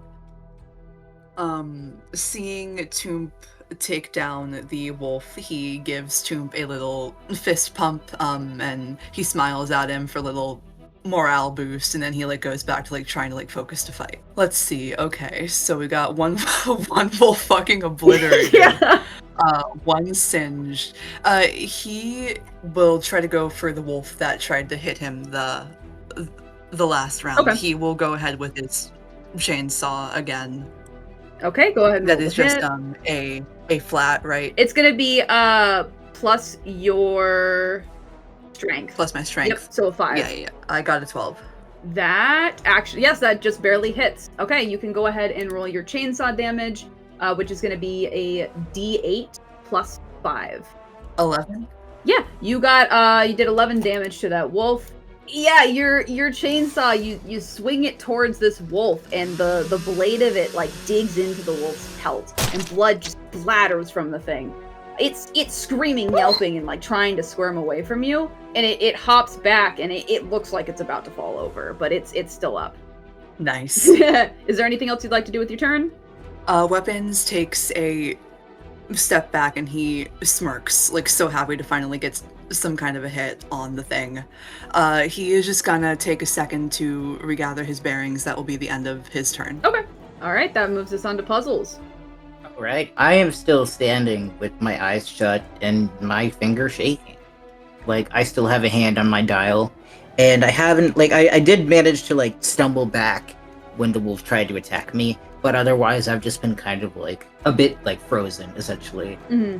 So what I'm going to do now is I'm going to open an eye and see what the wolves are essentially doing right now.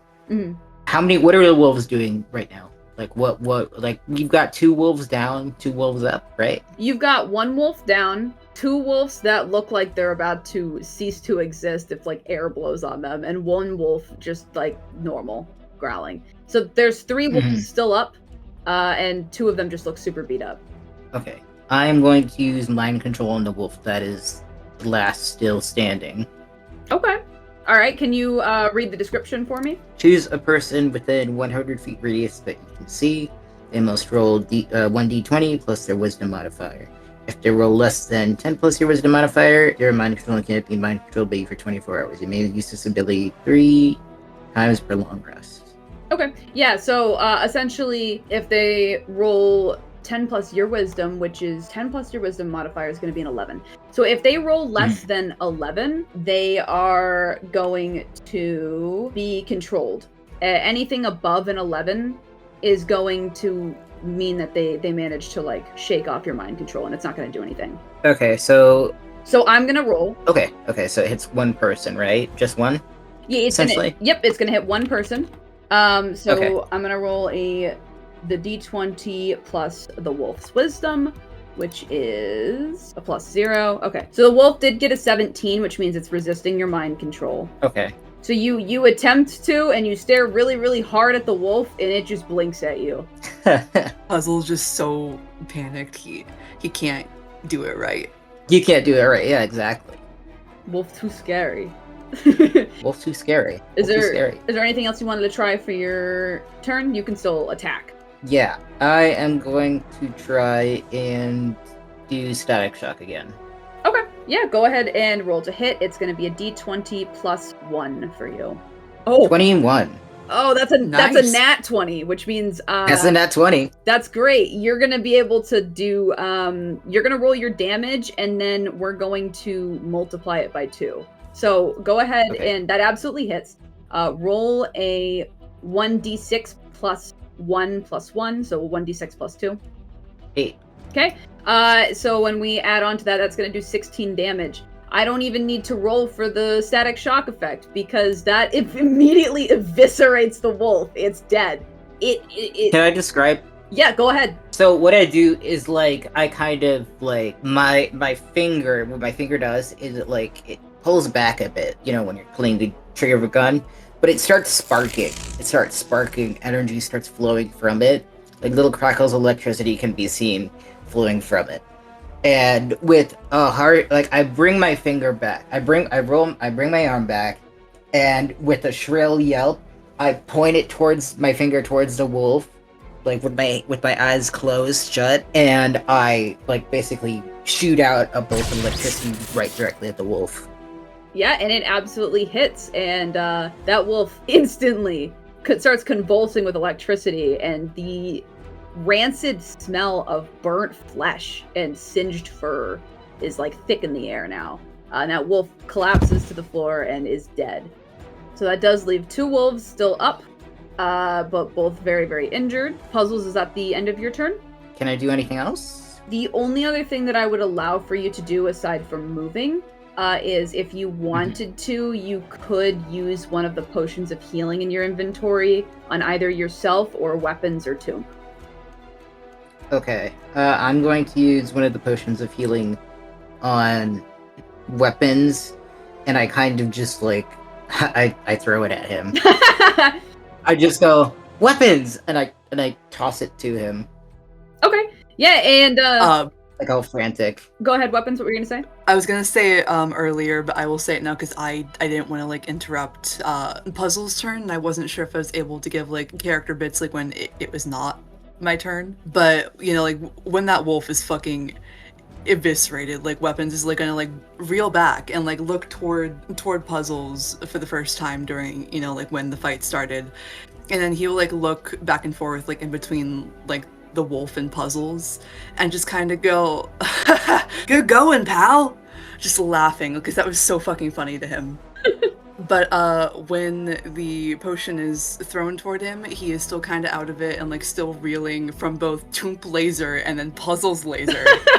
And then also almost fucking dying earlier. So when it's thrown toward him, it like hits him like in the face, but he does like kind of catch it. Nice, I love it. And yes, you guys are absolutely welcome to like react in character to stuff when it's not your turn. You just can't do anything. Like you can talk. Yeah.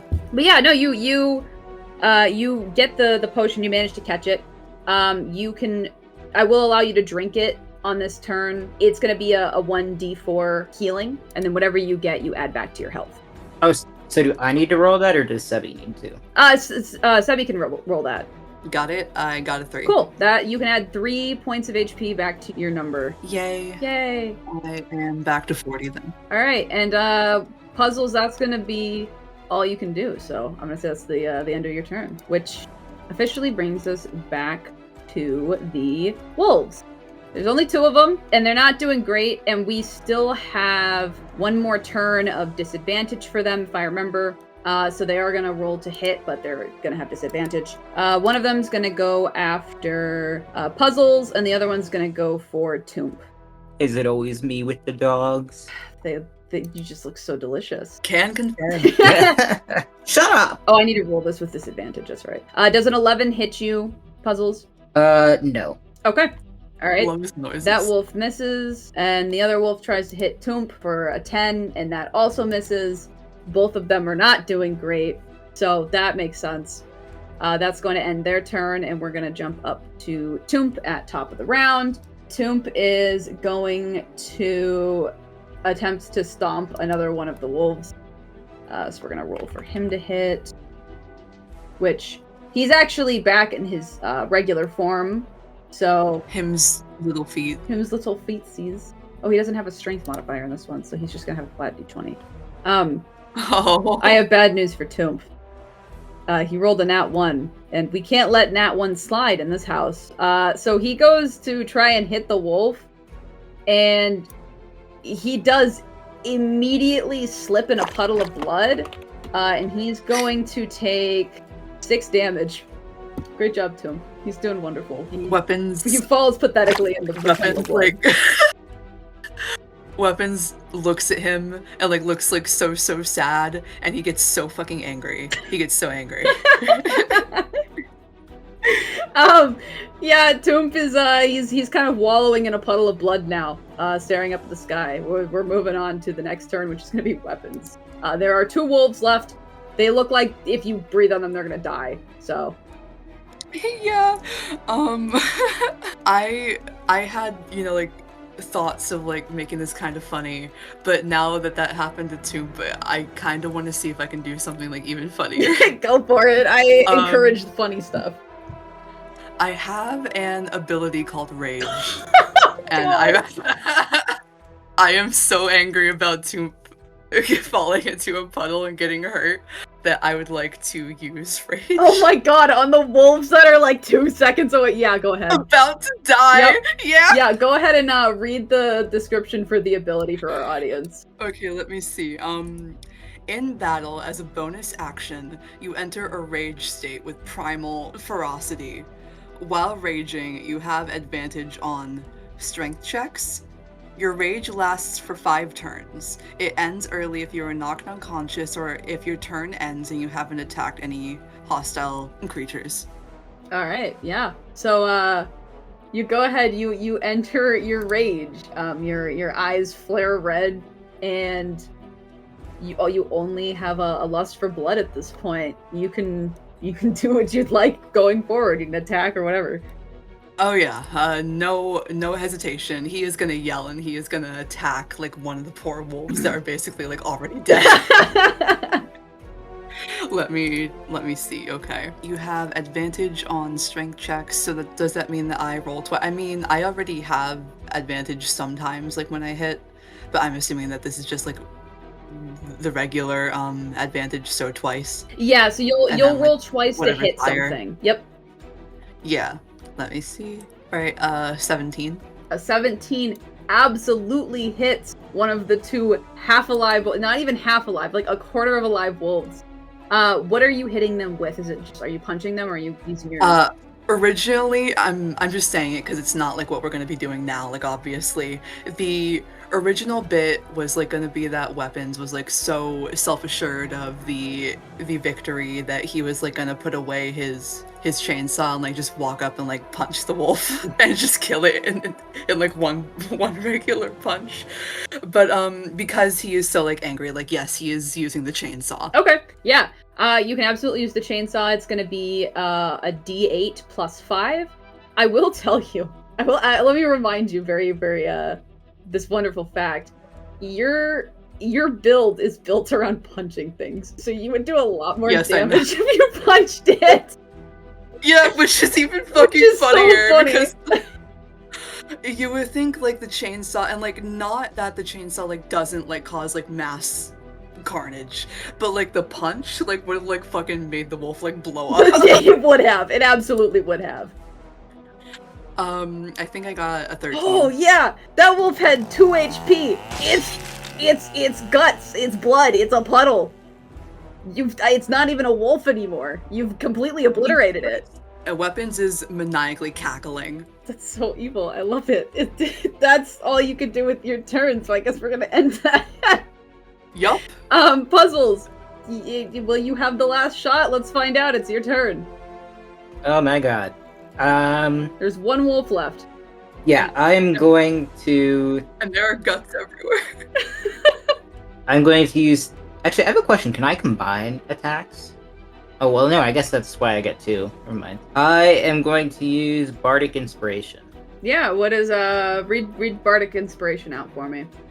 I can inspire others through stirring words, song, or dance. To do so, I use a bonus action on my turn to choose one creature other than myself, within something feet of me. 60 feet. Come on. 60 feet of me who can hear me or see me. That creature gains a speaker inspiration die at 1d6. Okay. Yeah. Who are you giving the inspiration die to? I'm giving it to weapons. Alright, so weapons, that just means that you have a d6 that you can use whenever you want. Since we're pretty much about to end combat, I'll say you can use it whenever you want after, like for your next roll after combat. Got it. So Puzzles, what are you doing to give him his inspiration? I got the inspiration. All right. Yeah, I will write it down so I can remember depending on what you do. So what I do is I kind of open my eyes to see weapons slash the wolf in half.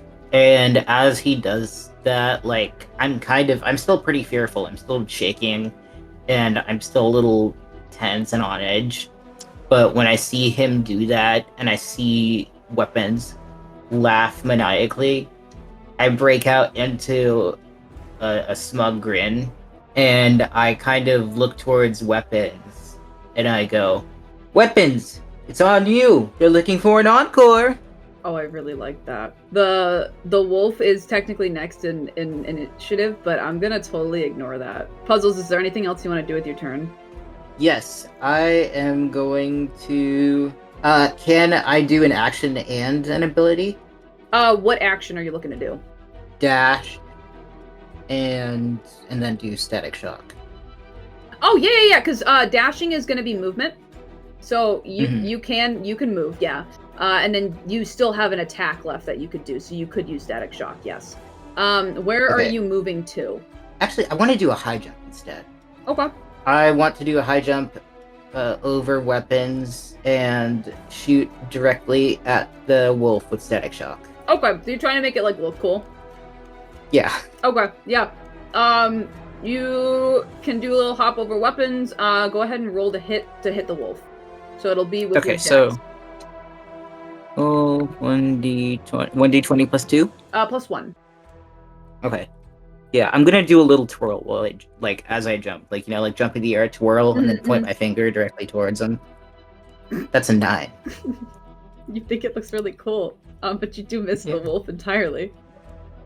Oh man.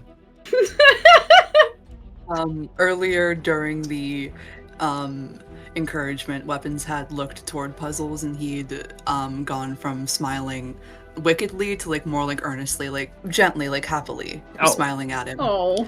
But yeah, when he fucking does that twirl or whatever and misses the wolf, he can't help it. He fucking laughs at him. And Puzzle's just don't laugh, and he's the tiniest bit upset that he missed that shot.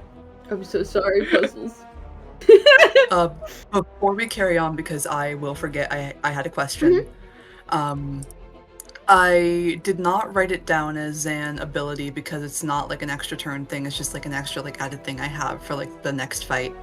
From Puzzles Bardic Inspiration, what exactly do I get from it, and what can I do with it? Oh, you're just getting a d6 for your next roll. So essentially, yeah. Okay. It's for my next roll. yeah. Got It's it. it's just adding on to whatever you do next to help you. Which, speaking of, with Puzzles' turn coming to an end, normally the wolf would go and then Toomp would go, but I really liked Puzzles' comment about there being an encore for weapons. Weapons, you can try and take the shot. Got it, of course. Yeah, because Toomp is wallowing in his puddle. Yeah, Toomp anyway. is gonna hold his action, which means he's gonna skip his turn. And that wolf is not. Oh, it's about to die. Weapons, yeah, you can take they your don't attack. need him anyway. Yeah, Weapons just fucking laughs at Puzzles, nudges him playfully, and then goes in for the hit on the wolf. I got a 21. Yeah, you hit the wolf. Damn. I'm not even gonna make you roll for damage because it's gonna kill it. What are you using to kill the wolf, and how do you kill it? I want to do something clever or funny, but realistically, you'd probably just still use the chainsaw. Slicing at it, not really caring about form or style. He just wants to kill the thing. Okay. Yeah. No, you slice at it, and that wolf, it doesn't even have a chance to react. It's taken its last breath. It was just murked by a walking weapon. Congratulations, you guys have now killed all 4 wolves, and you're officially out of combat. And you can do as you'd like. Toomp is going to stand up from the puddle that he was sitting in, and just kind of shake his head, and he's going to splatter blood everywhere, and he's going to walk over. And Puzzles is going to put his hat on and just kind of twist out the last of the water from his hat. And he kind of looks over at the wolves, a little less tense than he was before, but still wary, as he walks over to weapons and kind of folds his arms across his chest and puffs it out a little bit, where it's I meant to do that. Weapons laughs again, still riding the high from everything. He tries to wipe a bit of the wolf's blood off of his face, and he looks up to Puzzles and goes, yeah, sure, Broadway. And Puzzles just kind of like scoffs and blushes a little bit. He's smiling. And he reaches over and gives Weapon's shoulder a small punch. Weapons just looks at Puzzles so fond for a second, and he just doesn't say anything. He snaps out of it in the next second to look down to Toomp, and he kneels down to Toomp and he pats him on the head and goes, "Hey, half pint, how you holding up?" Toomp immediately like shoves his head into your hand and is clearly quite enjoying the affection. And he has like a giant gelatinous hand come out of his little poof on his head, and it gives you a thumbs up. Weapons just tiredly laughs yet again. He is just so happy that all of that is over, and he is more than a little bit still out of it from everything. He is so tired, but he still picks up Toomp and he kind of like holds him like a little baby, like in his arm. You know what? Normally I'd say he'd kick his little feetsies and not want to be coddled, but he's tired and he's chilling. He like melts into your arms. He's comfortable. He's not moving. Weapons just smiles so sweetly, so happy. He is so happy. They had some danger, they had a fight, there's blood everywhere, everyone's relatively okay, minus himself. He's still sparking kind of, but he is fine. He'd say that this is pretty damn successful. He kind of looks around at the surroundings and takes a little bit of a step back from a pool of blood that's still kind of growing a bit, and kind of whistles at their handiwork. He is a little bit at a loss for words, but he knows that they should probably get going. Okay, and I do have a question. You don't need to give me an exact number, but how is Weapons looking health-wise? Does he look pretty beat up? Okay, let me see. Because of the little potion, he did get the 3 health back, so he is at 40 health right now. I would say that he definitely looks worse for wear than he actually is. He looks a mess. Okay. He looks like he's gonna like fall over, basically. Okay. But Puzzles. that's mainly just because he's like tired. Yeah. Puzzles, how's your health looking? Puzzle's health is about like 24, I believe. He looks rather disheveled. His clothes are still pretty wet, and it's dripping. But aside from that, the crack on his screen, he looks relatively okay. If not, still a little shaken from the wolves, and now just kind of like staring at disgust as he steps away from the pool of blood that is gathering at their feet. Okay. Well, Toomp is going to use... He's gonna, from his gelatinous body, he's gonna pull out a little satchel, and he's going to use a little kit to heal Weapons for 10 points of HP, which I think should bring you back up to full. Yeah, that's like way over full. Yeah. So you are back up to full. Puzzles, you didn't have nearly as much damage taken, so he's not going to bother with you. Of course.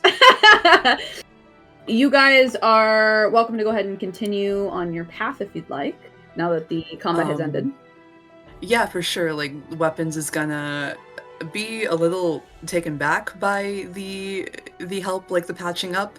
Kind of bashful about it, really. He wasn't expecting like any kind of a help. He thought that he was fine, but he very much so appreciates it, and he snuggles Toomp a bit more, and he nuzzles his face against Toomp. Oh, Toomp gives you like an excited little coo. He's quite happy. Thanks, pal. Puzzles tries to hold back a snort. Weapons glares at Puzzles, and he looks like he is about to say something, but then he takes note of the crack on Puzzle's screen, and you know, like, how he's looking, and he mulls something over, but he realistically knows that they have no real way to fix the crack, and Puzzles seems pretty okay otherwise. So he opens his mouth to say something, but bites it back and shakes his head and goes, unless we want to take a break here with all of the, he gestures to the wolf gore. Suppose we should just keep going. Yes, I'm not keen on getting my boots dirty, any of this filth. And Puzzles just kind of grimaces as he steps over the wolves and tries his hardest not to slip into the gore.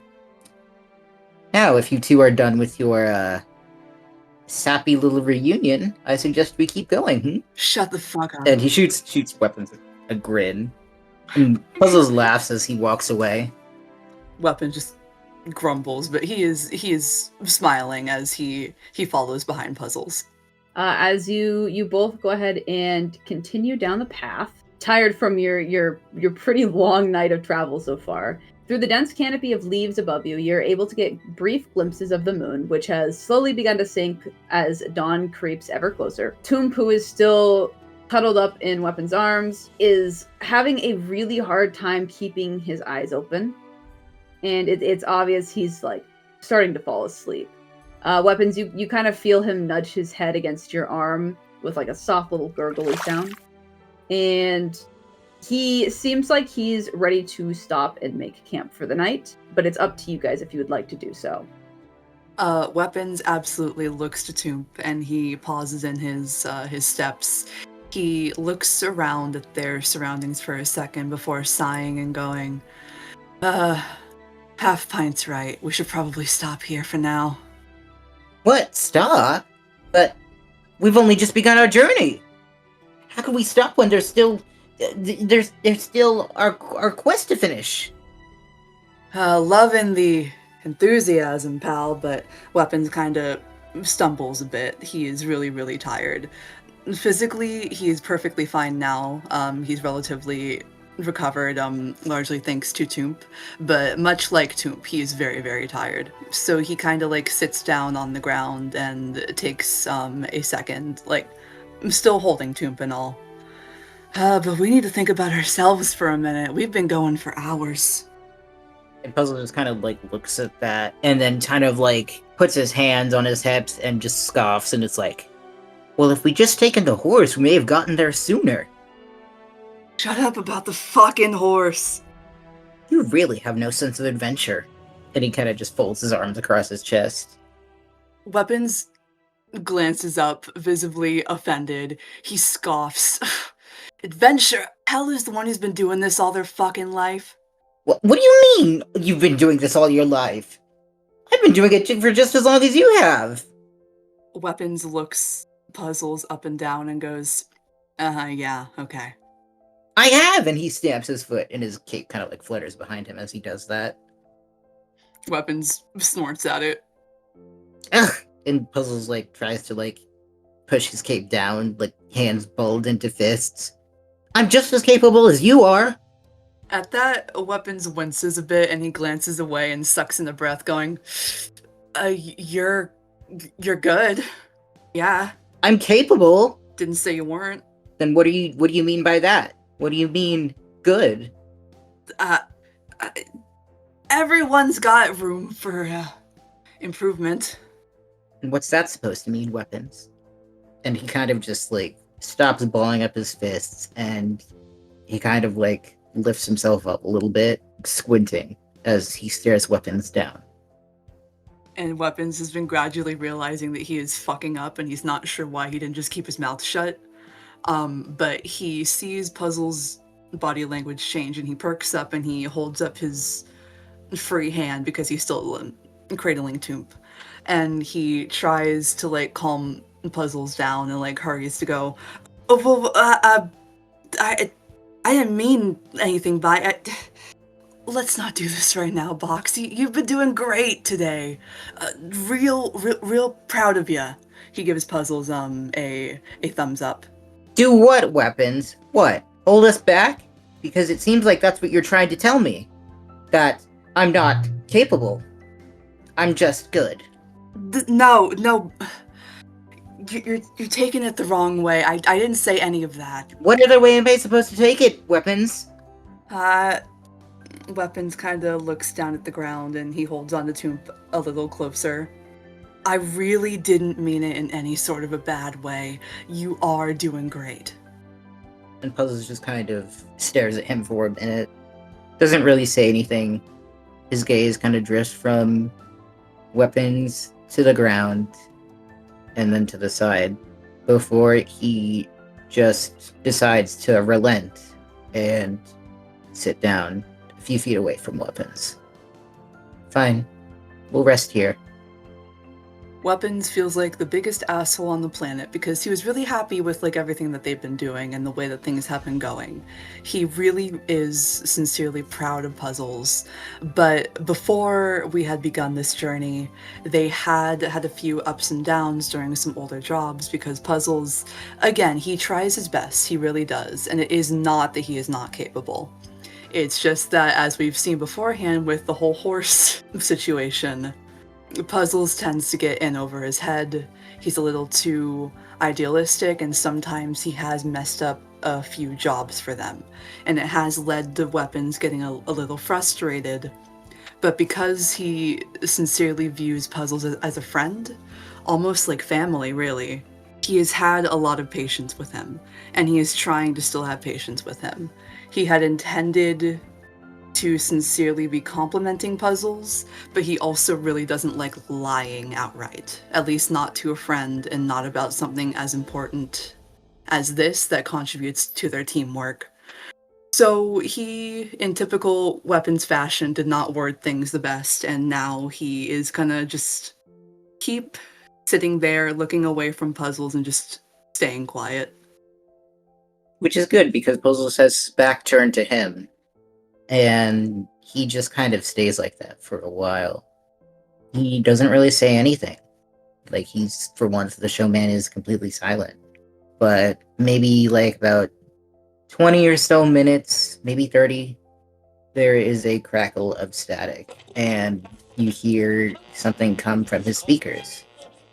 Call 988-219 for more information. He'd fallen asleep. And Weapons had been sort of beginning to doze off himself, knowing that he probably should have made a proper camp, especially so that they could begin to dry off, but just being so exhausted by the day's events and wallowing in his guilt, almost, that he'd kind of begun to zone out. He is still so wary and so on edge, despite their earlier victory, that it had been hard for him to begin to properly fall asleep, to let himself fall asleep. He still worries that something will come out of the darkness while he's incapacitated and hurt his friends or hurt him. So when Puzzles infomercials begin to start up, he jolts awake, looks down to Toomp, worried that he would have, accidentally woken him up, and then looks toward Puzzles to make sure that Puzzles is okay. But once he properly hears what's playing, he lets out a bit of a sigh of relief, somewhat. He never has any clue what the hell the ads are saying, though he is roughly aware that they're trying to sell him something. He doesn't really understand anything about how Puzzles works. Hasn't really asked. He kind of takes a few minutes to himself to properly calm down, to let himself feel at ease. He dares to scooch the tiniest bit closer to Puzzles, and he thinks about leaning against Puzzles for some bit of warmth, though he truthfully doesn't need it. Decides against it, and just kind of curls around Toomp and tries to fall asleep. And Puzzles is still fast asleep, but once Weapons kind of leans in, there's a soft clunk, and Puzzles' head just kind of like clunks up against Weapons, fast asleep with his cape like wrapped around him like a blanket. It's really cute. I quite like that. Yeah, you guys, you have your argument, and you both eventually kind of drift off to sleep with Toomp dead asleep in Weapons' arms. And Puzzle's head thunks against Weapons' head, and you're just kind of sleeping, leaning up against each other. And the night passes without any problems. Nothing comes out to get you or attack or wake you from your sleep. And you sleep soundly and without interruption until the sun begins to peek over the horizon.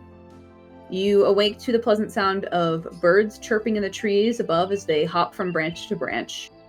With the knowledge that you need to complete your mission by midnight, the three of you do get up groggily and start getting ready to head out again. Puzzles, though, it's so weird. You can't seem to find your hat. Could you roll me a perception check, please, with advantage? Yeah, I can. Perception check, that'd be 1d20 plus 2. Yes. 15. Okay, you do get advantage, so you can roll it again. Okay. 6. Okay, well, the 15 definitely does it. You kind of look around in search of your hat, and so weird. You notice that Toomp looks a little more gelatinous this morning. Huh? Just like maybe he might have done something he wasn't supposed to do with your hat. I don't know. Toomp? Did you take my hat? He looks at you with like little eyes, and he doesn't do anything. He turns away. He's walking towards weapons. Toomp! And Puzzles stands up, balling his fists. He is really, really upset. Toomp, give me back my hat right now! You should not, you gelatinous little blob. Weapons have been going through his satchel to make sure that he has like everything as they were all waking up, and as this is happening, he looks over toward Toomp and then looks toward Puzzles and then toward Toomp again and goes, "Huh? What? What's going on already?" Toomp took my hat. Did he now? He ate it. Look at him. I know he ate it. He looks super innocently at weapons, like he's never done anything bad in his entire life. Weapons arches a brow, and he stands up, dusts off his pants, tilts his head and looks down at Toomp as he puts a hand on his hip, looking at him like a disapproving dad. He leans down and then he picks up Toomp and he shakes Toomp around. Yeah, you rattle him around, and a couple of rocks fall out, and then, oh, it's so weird, a bag of gold? I don't know where that came from. You give him another shake, there's the chicken from the previous night. There's just a live chicken just walking around now. Ugh. Weapon just keeps shaking. Yeah, you keep shaking, more random objects fall out of his body, and eventually, there it is. The hat. Puzzles' hat falls to the floor, and it looks pretty clean, pretty pristine. It doesn't look like he made a mess of it, but it was certainly inside of his body, so. Ugh. I can't wear that now. Satisfied, Weapons smiles and puts Toomp down, pats him on his head, takes the bag of gold and like tries to give it back to Toomp, like nudges it back to him. Like he would take it, but like that is Toomp's. He's not going to question like where it came from. He looks toward the chicken and he fires a bullet at the chicken to kill it. Oh my god! Yeah, I'm not even gonna make you roll. The chicken dies instantly. Yeah. And then he nudges the hat over toward Puzzles with a foot, looking pretty pleased. There we go. Puzzles just looks so flabbergasted. And he looks down at is the hat like spattered with blood? No. Funnies, can we say yeah? Well, the hat itself. I mean, Toomp didn't eat any blood. So if there was from the chicken. From the chicken. Oh, from the chicken? Yeah. Puzzle just stares down at it. I can't wear that now. It's ruined. What do you mean? Blood comes out real easy. That's not what I mean. And Puzzles points at him. I mean, it was in his gelatinous mouth. And if I so dare to put that on my head, I just know I'm going to feel that disgusting, slimy texture all over my gorgeous head. Ooh, Toomp doesn't like that. He gives you a growl. He kind of like shifts his stance like he's about to slam into your leg. Weapons reaches over and grabs onto Toomp before he can do anything. Hey. And Puzzles reels back and yelks. Hey, pal, come on. We're all friends here. He picks up Toomp again. Yeah, Toomp lets you pick him up, but he is still growling in Puzzles' direction, and he's glaring. Puzzles, meanwhile, has his hands balled up, and he's looking at him with this face. For the sake of the viewers, it's one of Puzzles' face cards. He looks fucking pissed off. He's very, very angry. God, that made me temporarily lose my train of thought. Weapons just shakes his head and sighs. He puts Toomp on top of his own head so Toomp can like rest there, and he gestures down to Puzzle's hat and goes, Box, it's fine. I can clean it up for you. You know the shit that goes inside a Toomp doesn't really... It's kind of like a... He, like, messes around, like, with his hands, like, kind of gesturing strangely, unsure of what the hell he's even doing, before just kind of giving up and shrugging. It's clean. It's fine. Not when there's blood splatter from dead chicken. And he points to the chicken on the ground that Weapons just shot. Weapons looks toward it, smile very, very tiny, very cat-like. He clasps his hands together and he looks at the chicken and then back to Puzzles and goes, that's breakfast. Puzzle just growls, swipes the hat, and walks off deeper into the forest to go find something to wash it off with. Like, walks in an opposite direction, I mean. The Weapons can't help but to laugh a bit at the... What the hell is even going on? They just woke up, okay. Weapons is careful to not knock off Toomp, though he knows that Toomp will stay on his head like if Toomp wants to. But he still like moves a bit carefully as he goes to pick up his satchel, puts it back over his shoulders or however he's wearing it. I haven't thought too deeply about it. It's fine. He has every intention of picking up the dead chicken and bringing it with. Yeah, I love that. You can absolutely take the chicken with. Toomp even very helpfully opens his mouth for you to store it in for later, like a bag of holding. Oh. And Weapons perks up, and he does not even consider that Toomp will eat it because he trusts Toomp with his life and everything. So he brings it up to Toomp and he lets Toomp like eat it. Yep, there you go. There's a dead chicken inside of your little homie that's gonna be saved for later. That's good. That's great imagery. He will cook it later.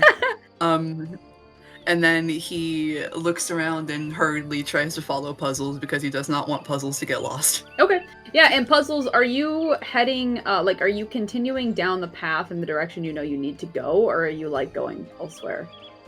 I'm going in a completely different direction. Of course. Okay. We have until midnight, and you're just fucking off. Yeah, I'm looking for anywhere I can wash my hat because I am very, very upset, and I don't like the fact that like my hat was stolen and now it has slime texture, or like it semblance of a slime texture. Like it doesn't. Like it doesn't. You think it does. It doesn't, but I think it does. But I'm just very mad about it. You know that there's the river not too far from where you guys were camping, so you can head back that direction and clean it off if you'd like. Yeah, I'm heading back towards the river. Yeah. Okay. Yeah. No, you. Which would probably be somewhat smart because I imagine that we're still quite a bit caked in blood because we didn't properly like try to clean off after all that. Yeah, I mean you're pretty gross, so don't worry about it. Don't worry about it. But yeah, no, you go back towards the river. The dead wolf carcasses are still there. There's flies and stuff. It's disgusting. You don't want to go anywhere near it. But the river is not far, and you can go down and wash your hat if you'd like to. But as you look up in the sky, you're like, maybe it's starting to get a bit late. It's still pretty early in the morning, but you only have until midnight, and you still have some traveling to do to get to the town you need to go find your target in. But yeah, you guys can continue on as you were. Yeah, I'm gonna wash off the hat, okay, and then I'm going to just stalk back in the direction. Upon seeing where Puzzles had been going, Weapons does stop quite a ways away from the wolf carcasses and the river because he can see Puzzles and like see that he's fine. So he just waits for him by the proper trail, and when Puzzles comes back, Weapons just has a hand on his hip again, like looking at him so like unamused, but playfully. He is smiling just the tiniest bit. Going, happy now? Oh, can it, you walking tin can. Weapon just rolls his eyes and turns around so that they can properly finally go back on their journey. He is very, very aware that he is covered in blood, that his clothes are kind of very ruined, but he does not really care too much about that right now because he's painfully aware of their time limit. Yeah, and Puzzles is just kind of stalking past him, like walking on the path.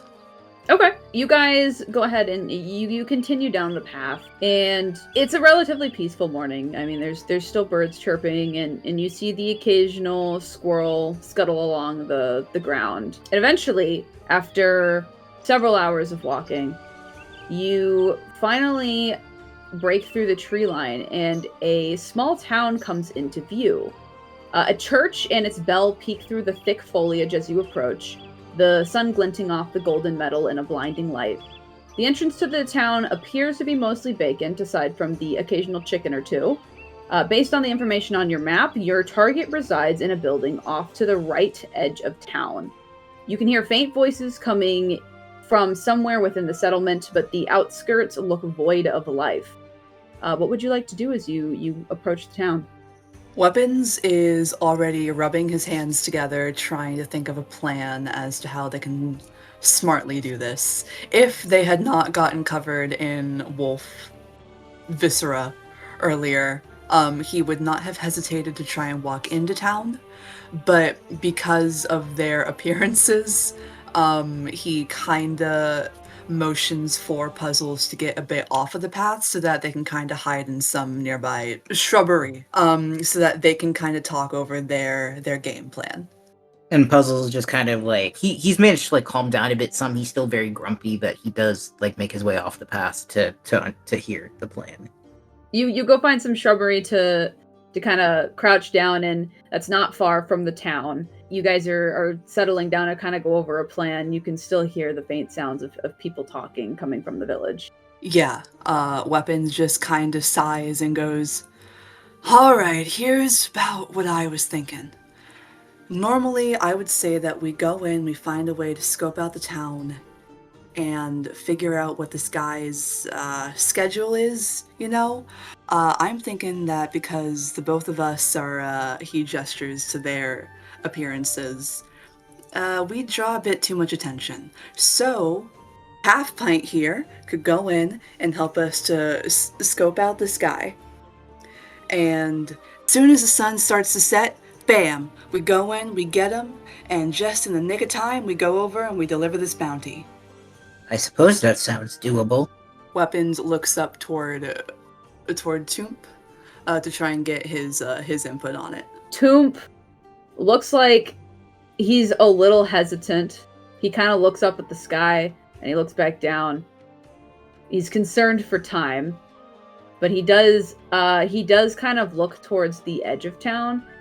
It looks like the forest skirting around the edge of town. There's like a path that you could take that goes along the outskirts if you wanted to try and get closer towards the house marked on your map. And Toomp just kind of gives you like a shrug, like, oh, whatever you guys want to do. Weapons does glance over toward that little path. He mulls it over a bit before internally trying to go over his options. He is normally all about, like guns blazing. Of course, being an assassin as well, he is not at all unfamiliar with stealth, dressed more so for stealth than for like the brute strength, because he naturally has that. It's just more so he knows that their appearances would kind of raise some eyebrows, so he's trying to do this as smartly as he can while keeping in mind that they really don't have much time to do this, but they can't exactly strike during daytime either. So he also nods over toward the path and he looks over toward Puzzles. Alright, guess we're doing this. Let's go over and try to get a better scope of the house, see if he's not home. Alright, so no disguises, no efforts to get in the more cinematic way? Weapons, again, looks down toward his person and then looks over toward Puzzles. That's gonna be a no, pal. I don't really think we're gonna be able to pull anything like that off this time around. And Puzzles kind of like looks a little disappointed, where it's like, oh, you'd make such a good furnace, though. Excuse me, a what? If we were to sneak by, I would just, put you in a cart and have you act as a furnace. Well, I would be the delivery guy, and Toomp could act as the smoke, the billowing smoke coming from the furnace, and we'd be able to sneak right in without setting off any suspicion. Wait. Why the hell am I a furnace? Toomp gives you a squint. Why would he be pink smoke? He doesn't like this plan. You look the most metallic. I mean, combined with your helmet, it makes you look much more like a furnace. The little ridges across your arms. It'd be perfect if we wanted to go the disguise route. Weapons looks down at his arms and like kind of vaguely blushes, looking kind of self-conscious, and then he gets so angry and then he blushes from said anger, and he stamps a foot and he goes, "Would you fucking shut up? Just come here." He grabs onto Puzzle's shirt and drags him along. Ah! And Puzzles is dragged along, though he does kind of like look a bit upset that like he was told to like shut up, so he just kind of like folds his arms across his chest and just kind of looks away. Yeah, as you guys are going towards that path, because you've decided going into the town is probably a bad idea. You just kind of slink along the edges, and at first everything seems quiet. However, as you move along from between trees and passing by vacant buildings, you spot a small crowd of people surrounding a man standing on a crate. You can't see his entire body since he's partially obscured by the crowd, but it's clear that he's some kind of dragonborn hybrid. Large golden ram-like horns sit on top of his head, their length curling into sharp points. His scales are a vibrant blue with a purple shimmer. A set of lynx ears sit between his horns, and his pointed snout has a series of jagged teeth peeking out. He has a set of armor on, but the chainmail is mostly obscured beneath a thick red cloak. If you don't pay up by nightfall, then we'll take it by force. We wouldn't want that, would we? We're here to protect you lot. It would be a shame if we were forced to make things harder for y'all. And the crowd erupts into a cacophony of worried murmurs and hushed chatter. One of the town folks step forward. "Vincent, we barely have enough food to feed our children. How can we..." The man is cut off as a sickening gurgle bubbles from his open mouth. Blood splatters to the ground, and the man collapses. From where you're standing, it was hard to see what happened, but you managed to catch a glimpse of an arrow protruding from the man's throat. Excuses! Vincent shouts with a harsh wave of his hand. I expect to be paid in full. Y'all have until nightfall. Vincent hopped down from the crate as the townsfolk scattered, fearful shouts and cries echoing throughout the town. In the throes of chaos, you catch a glimpse of Vincent pulling on the hood of his cloak as he disappears in the direction of the building he has taken up residence in. You know this is your target. We flip back to the three of you now that the townsfolk have scurried back into their homes, fearful and despondent. A dead man lays bleeding where he collapsed in the dirt. What would you like to do? Weapons, you know, like having watched like all of that alongside his pals as well as they could anyway, it just kind of whistles in appreciation almost of how ruthless Vincent was.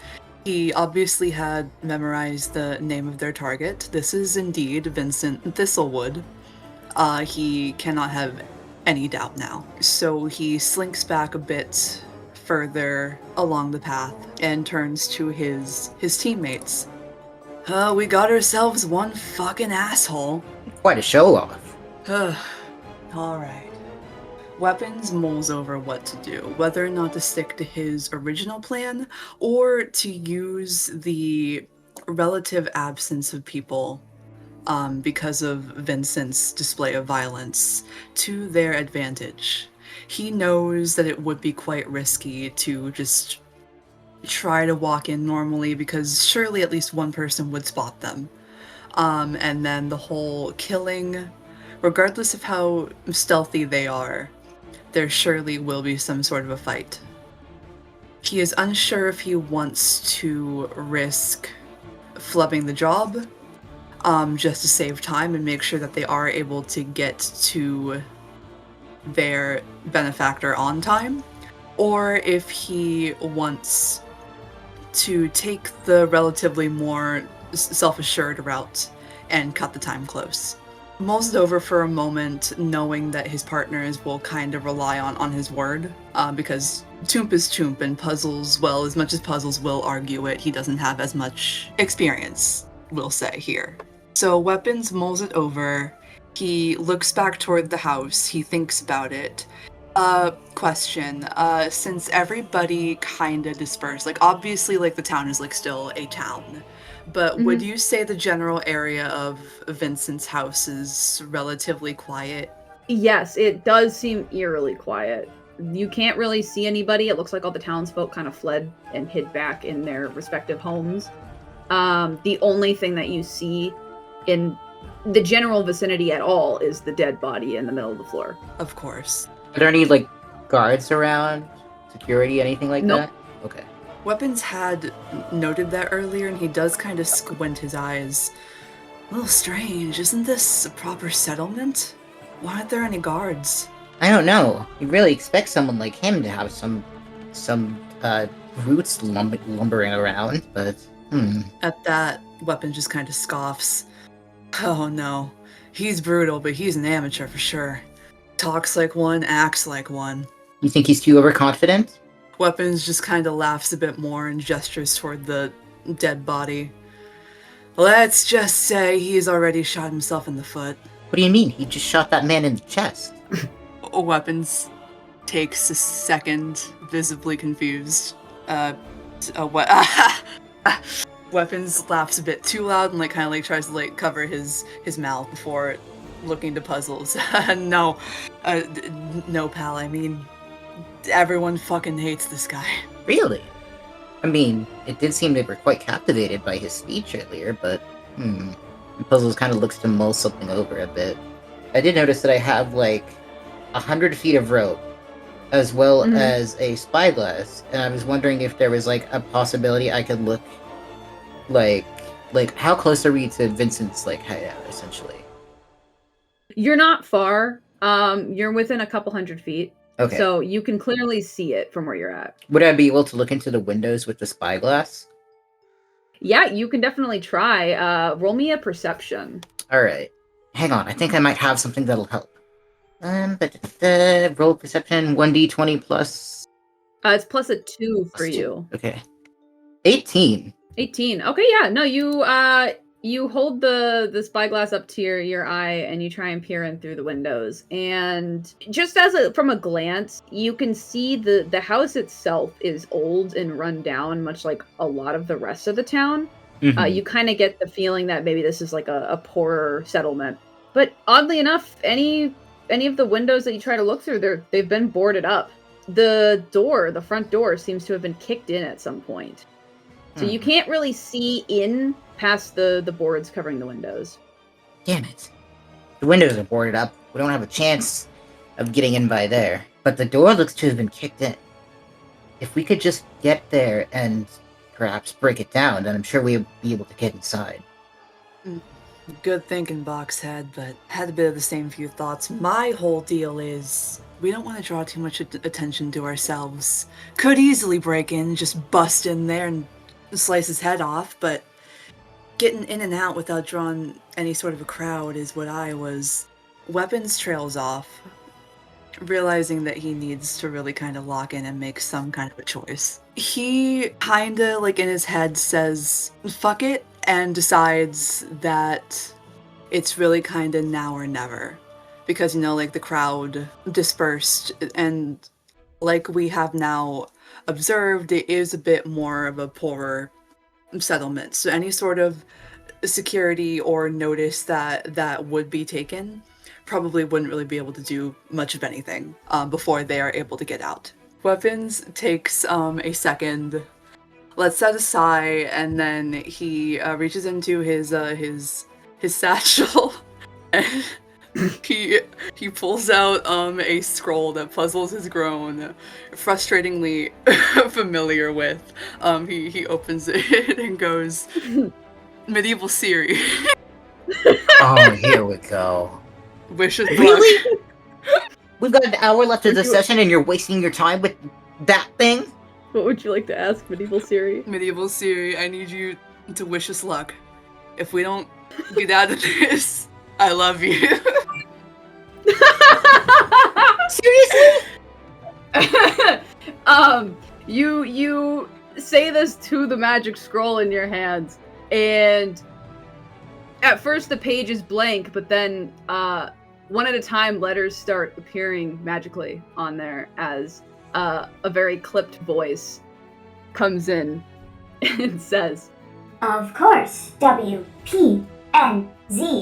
Good luck. And I love you too. Weapons smiles really, really happy, closes the scroll, gives her a little kind of hug, and then puts her back in. That's your plan? You're seriously telling me you don't have any other ideas than wishing a stupid scroll that can't even do magic? Luck? You're kidding me! I would have done better just walking right in there myself! In fact, Weapon? Yeah. Okay. Puzzles is just going to walk right past him and stomp towards the door. Make his way towards the door. And Weapons would have, tried to, stop him, but he was being genuine there, he does,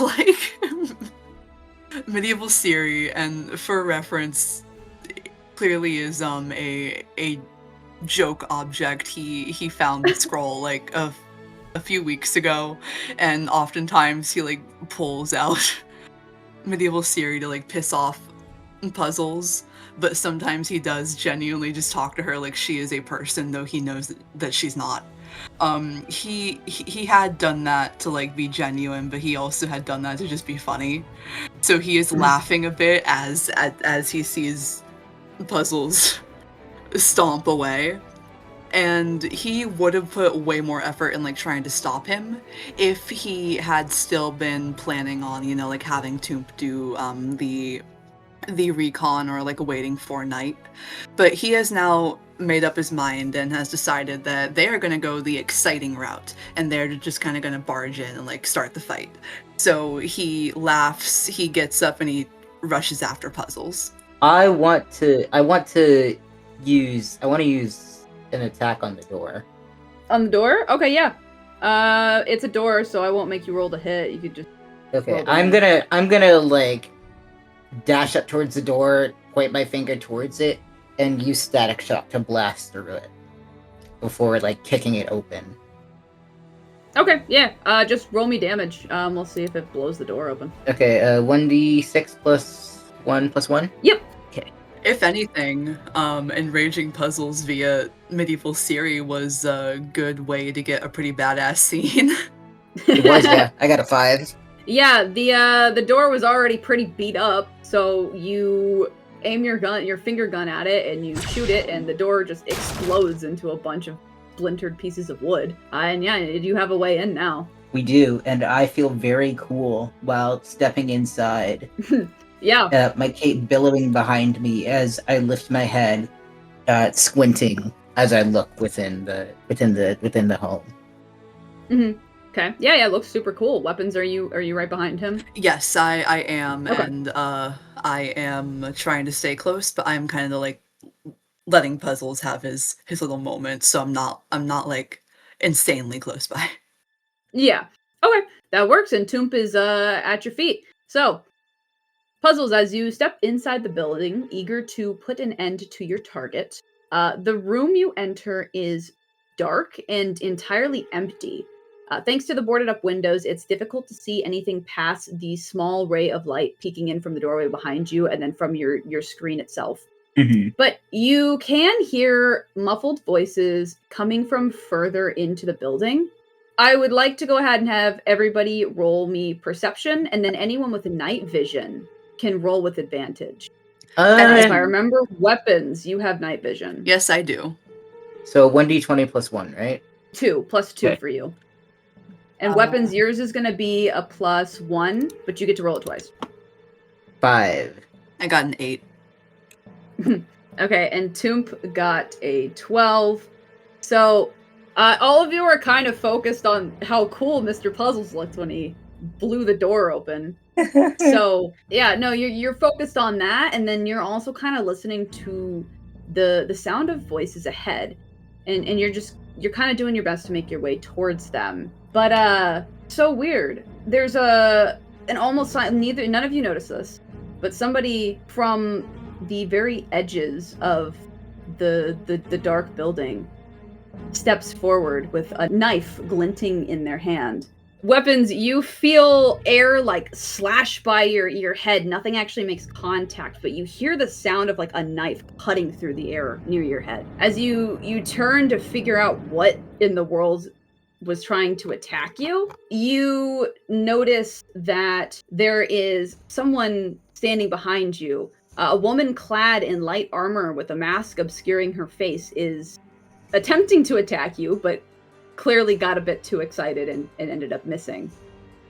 So everybody go ahead and roll initiative for me, please. Okay, 1d20, just 20. Puzzles, you get a +2 to your initiative. Weapons, you are a flat d20. Okay, 9. 20. Okay, yeah, you got a nat 20. Toomp got an 11, and the woman got a nat 20. Now, because I'm nice to my players, I'll say your nat 20 is better than hers, so you're going to go before her. So our order is going to end up being Weapons, the female bandit, Toomp, and then Puzzles. As always, I get to do the grand finale. Yeah, and that works really well because Weapons would have immediately, like, instinctively turned and just punched her, like, anyway. Yeah, well, you definitely have your opportunity. So she swiped at you, she missed, and you turn around and you see her, and it is officially your turn, Weapons. So what would you like to do? I'm gonna punch. Okay.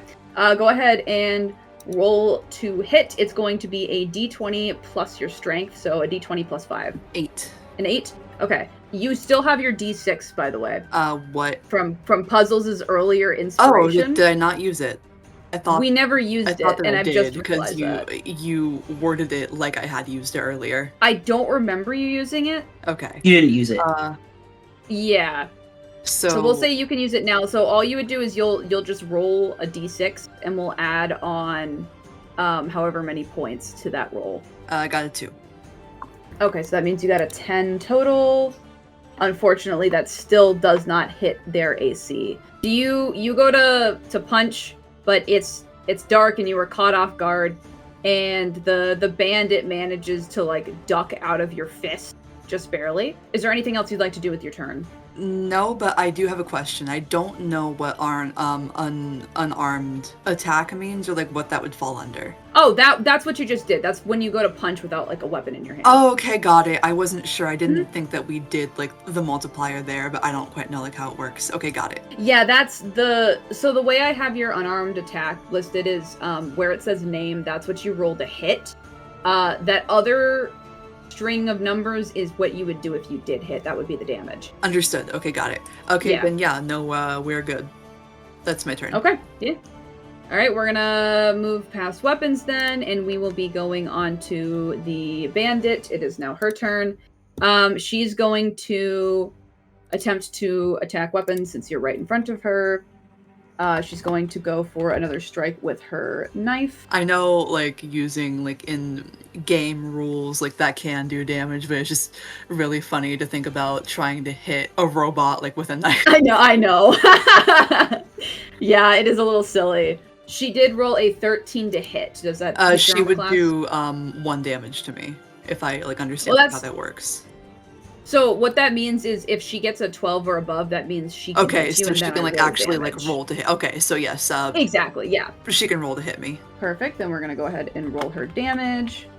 For 4 damage with the slash of her knife, so you can mark that down on your sheet. Yep, got it. And that's going to end her turn. We're going to go to Toomp, who is going to... he's actually going to use his turn to use an ability. And he is going to shapeshift into a, not like a full-sized, but like a decently sized goopy dragon. That's got his like orange bandana still around his neck. And that's going to be his turn. He's going to have to wait until next turn to attack. So that means we are going to go to Puzzles. It is now your turn. Alrighty, can I do a high jump and mind control? Yes, yeah, you can. Describe to me what you're doing with like the jump. Okay, so I see like weapons, like the bandit nearly like dodging the hit from weapons.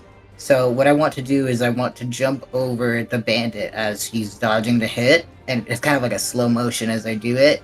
Point my finger directly towards her, and shoot off a beam that would like mind control her essentially. I like it. Let me go ahead and roll her d20 plus wisdom to see if she's going to be able to. She has a -1 in wisdom to see if she's going to be able to resist. She got a 10, which means it works because she needed to get an 11 or higher. Yeah. So, yes, you have officially managed to take control of her mind. So you have control of her for 3 turns. Yeah, that means that you can do whatever you want with her. I'll let you do, because you only did movement and an ability, so you can still attack, and that you can use her to attack if you'd like. Yes, I did it. So we are trying to get to Vincent, right? Yes, you are. Okay. Is there anything around me that could like basically like let me know Vincent's presence essentially? Like, is there a door he could be hiding in behind, or? Yeah, there's the other. You heard the voices coming from a little bit further into the house, and there was a door between you and that room. Mm-hmm. So you can definitely go over to that door. Okay. I'm going to direct the bandit to break down the door. Oh, okay, yeah, I like that. All right, so let me go ahead and roll her strength, because she's gonna saunter over to the door, and then yeah, so she kicks the door in without a care in the world, and you guys hear as the voices that were in that room previously just go abruptly silent. Gentlemen, I think we found our target. Yeah, so in the room is 2 men. One of them is holding a lantern, and the other one you recognize as Vincent.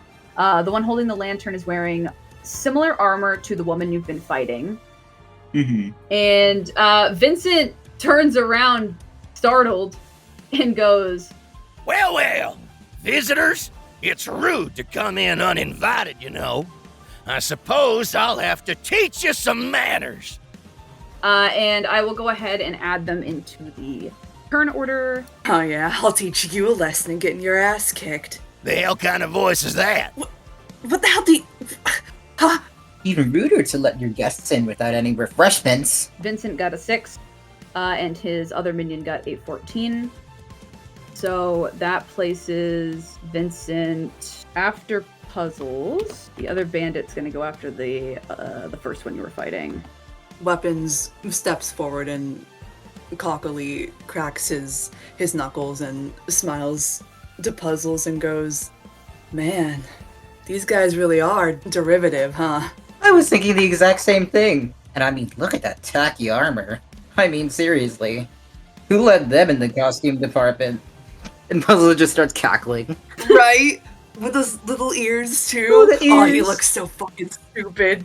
Seriously. Toomp is cackling with you guys. He thinks it's hilarious. I don't know if it'll take up a turn, but I'm just imagining, like, the other bandit that is brainwashed laughing alongside us. No, that won't take a turn. If you want her to, she will laugh with you. I want her to laugh with us. Yeah, she does. Yeah, all 4 of you are laughing at Vincent Thistlewood and his other buddy, and Vincent looks pissed. He does not like that. But we will, since you guys are kind of getting a special attack in for this, we're going to skip Vincent, because technically when he joined the turn order, he was at the very end. So we're going to skip him, and we're going to go back to the very top of the combat, which is starting with weapon. Right, and I think weapons would go for the lackey. We'll call him. Weapons will go for another punch. Yeah, go ahead and roll the hit for me. Got a 6. Oh, that's not just a 6. It's a natural 1. Oh yeah, got it. Really fucking funny. Oh, I feel so bad. I'm gonna have to do something bad to you now. Do not worry about it. He is an asshole. He deserves it. You go to head into the room to attack this lackey, but Toomp's tail from his big dragon form is kind of in front of you, and you didn't quite notice it. And in the dark, you do trip on it and hit the floor. Oh. I won't make you take any damage, but you do trip over Toomp and you're on the ground now. Loses aura too. Oh, not the aura. Psychic damage. Emotional damage. Yeah, he just will be on the floor for the entirety of like everyone else's turns, basically.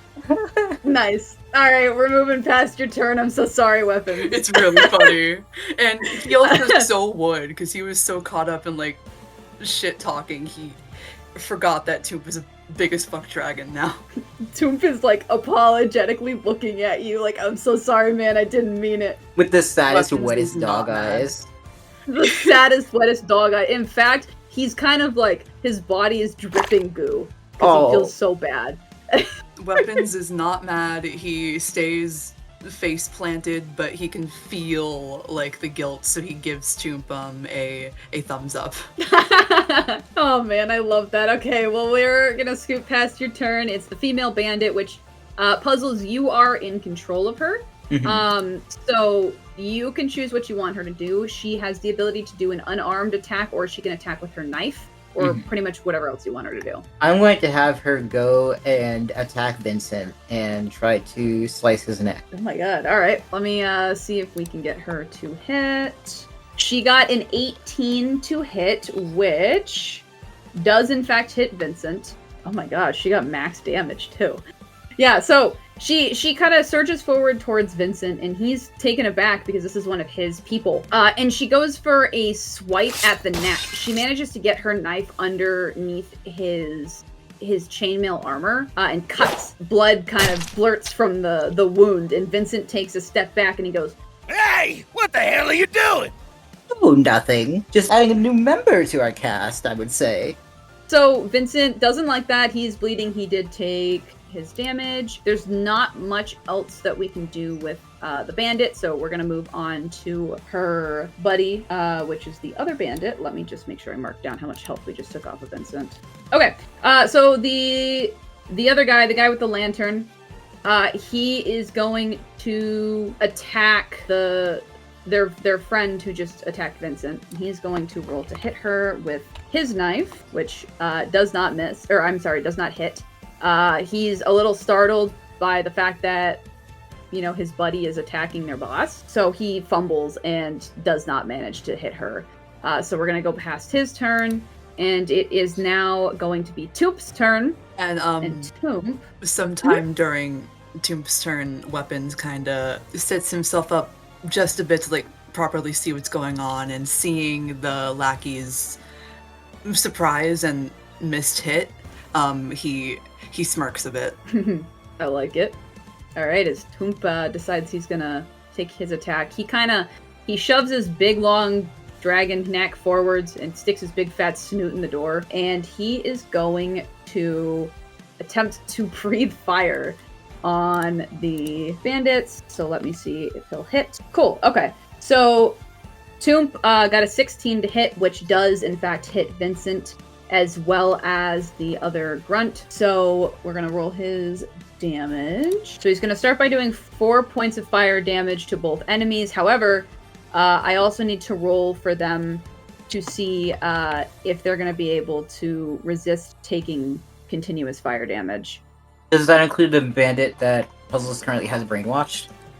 No, he was only aiming for the other two. Gotcha. Though she should be unbrainwashed in this round or the next round. I'm not Gotcha. sure. Yeah, We were counting. it's gonna those. be it's gonna be next round. Oh, that's gonna make Puzzles so sad. Oh, it's gonna be all right. Don't worry. One of the bandits failed.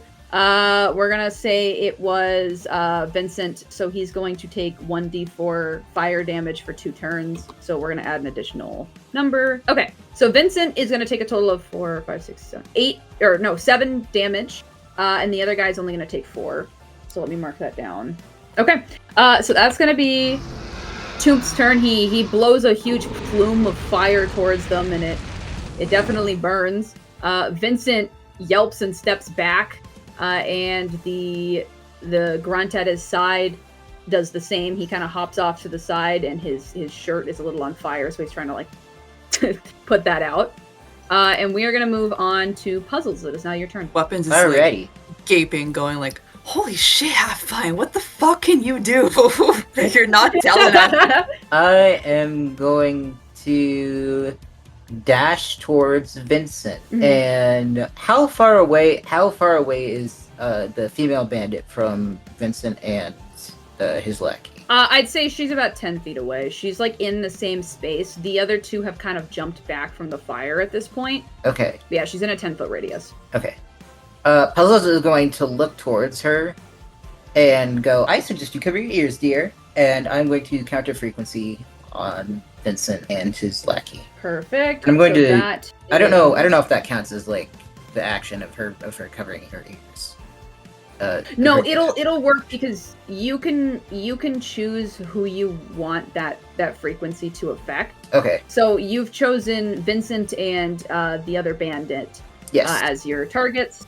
So those two are officially going to get disadvantaged on attack rolls against you guys for the next 3 turns. Gotcha. Okay, so yeah, you do your little frequency thing. It's loud, it's piercing, and Vincent and his bandit buddy immediately like try and clamp their hands over their ears and cringe at the sound. The one that you currently have under mind control, she knew it was coming and held her hands over her ears, and it did not affect her. Yippee. Alright. And I can't attack him, can I? Because that's all I can really do. You can. Oh, I can. I'm going to use... Yeah, that was an ability. Okay, I'm going to use Static Shock. Okay, who are you aiming for? I'm going to aim it towards the other lackey. Yeah, alright, roll to hit. Alright, 12. Unfortunately, that does not hit their AC. Ah, shit. That's alright. Oh. You attempt to aim, and it goes right by his ear. He maybe it's because he ducked his head at the sound of your screech that you played from your speakers. Ah, blast it. Weapons makes to stand, and he goes, "Don't worry, pal. We've got him."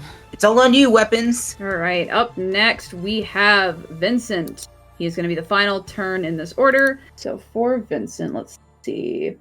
Okay, Vincent, because weapons is currently like on the floor relatively close by, he's going to go ahead and aim for you. He is going to use an ability, which is called Multiple Stabbings. It's going to allow him to use his bonus attack, or his bonus action to attack for a second time with a melee weapon. So he's basically going to get to try and attack you twice. Got it. And he's doing this with a scythe that he pulls out from beneath his cloak. So we're going to go ahead and roll to hit you. We've got Really? a fancy fucker right here. Ugh, that's such a cheap tactic. All right, and by the way, you are on the floor, so he's got a 14 to hit you for the first one. Does that hit your armor class? Yes. Okay, and his second attempt was only a 4, so he's only going to hit you 1. I'm So on a the 14 floor, and hits. guy can't even hit me. Hey, he hit you once. Don't you talk dirty to him. He should have. There's nothing stopping him from hitting me twice. He fucking sucks. That's not true. Puzzles screeched sound, and so he doesn't have. Oh like, his yeah, full- yeah, sure, okay. Yeah. Yeah. So he swipes at you with his scythe and does 7 points of damage as the blade of the scythe kind of catches you as you're starting to stand up, and cuts into your armor. Fuck. Yeah, that hurts. Okay, and that's going to be his turn. Yeah. All right. So we're gonna go back to top of the round, which is weapons. All right. Yeah. Sorry, I was doing math. You're good. Yeah, because of that hit, I am going to stumble a bit, but I am still able to remain standing. And because of that fucking asshole, I'm going to try to return the favor a bit.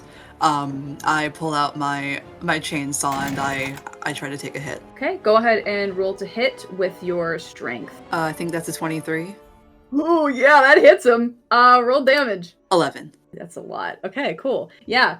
How are you? You want to describe how you're hitting him?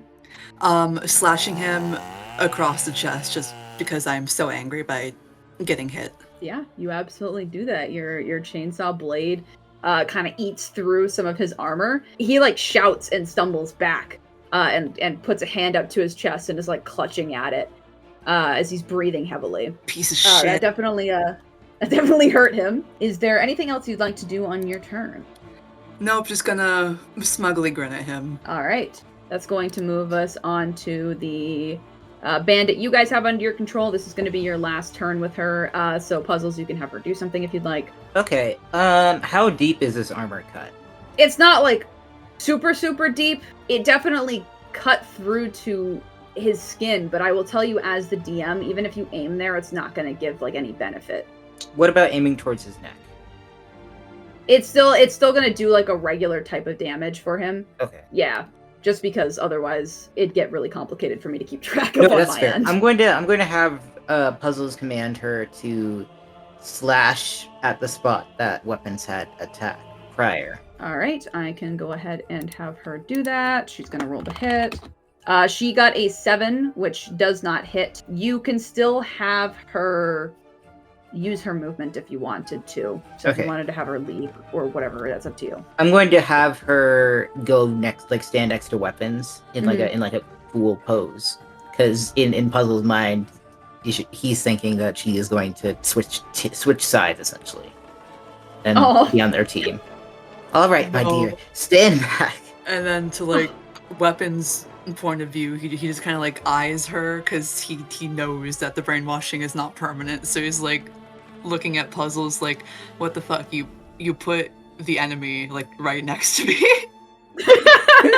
Yeah, so you have her go over next to weapons, and she stands in like this really cool pose where she has one hand on her hip and the other hand kind of like pointed out towards Vincent. And her face is mostly obscured by like a mask or like a scarf over her mouth. But you can see her eyes squinting in like a really cool, like, I'm gonna kick your ass kind of pose. And Puzzles is just beaming so wide. Weapons is baffled but respects the game. He momentarily switches his chainsaw back to a hand to kind of clap and look around very confused before pulling out his weapon again. I love it. Nice. Okay. All right. So that was going to be her turn, which means we're going to move on to the other bandit real quick. He is going to go ahead and try and attack Toomp, which he does have his disadvantage. So let me make sure I do that. A 9, which does not hit. So he kind of tried to go after Toomp, but Toomp just moved out of the way. That's going to bring us to Toomp's turn. Weapons also very much so growled at him as he tried to hit Toomp. Oh, we love a protective homie. We do. With Toomp's turn, he is going to attempt to grab that bandit with his jaws, bite down onto him. So let me roll him to hit. Yummy snack for Toompy. It's so yummy. He's earned it. It's so delicious. Partially cooked too. Unfortunately for Wow. Toomp, it is a nat 1, which means he goes to snap down, but unfortunately for him, he bites down on a really sharp object that was on the bandit and cuts his mouth, and he's going to take 3 damage from that. No, Toomp. No. Weapons reaches out toward him and like pats him on the side of his neck, like looking worried. He looks so upset and kind of offended, because something just stabbed into his mouth. Maybe it was like a chunk of armor. But he opens his mouth and he looks real pathetically at you, Weapons, with like big sad eyes. Like, why it hurt? Why was that painful? Weapons looks at him with even larger, sadder, wetter eyes. Oh man, yeah, Toomp's turn is officially over, and we're gonna move on to Puzzles. It is now your turn. All right. So the female bandit is no longer under my control, right? Not yet. At the beginning of next turn order, so after Vincent goes this round, she's gonna no longer be under your control. Okay. I am going to have her launch at him again, at Vincent again, and try and slash him across the face. Okay. Do you mean the neck or the face? That's a good question. The neck, even though it's probably The not neck, gonna do okay. much. With her thing, if we do with her attack, then it's gonna take place of your attack since this is your turn. Right. Okay. Is that okay? Yeah, that's fine. Okay. All right, we're gonna have her roll to hit. She got a 12, which does not hit Vincent. You almost got it. Yeah, she swipes with a knife, and it just doesn't quite Rage. He kind of stumbles back a bit and manages to avoid it. Weapons And- looks toward Puzzles and like kind of shrugs and mumbles, you know, she's like brain dead or whatever. She does whatever you tell her to. She doesn't. Why are we encouraging her again?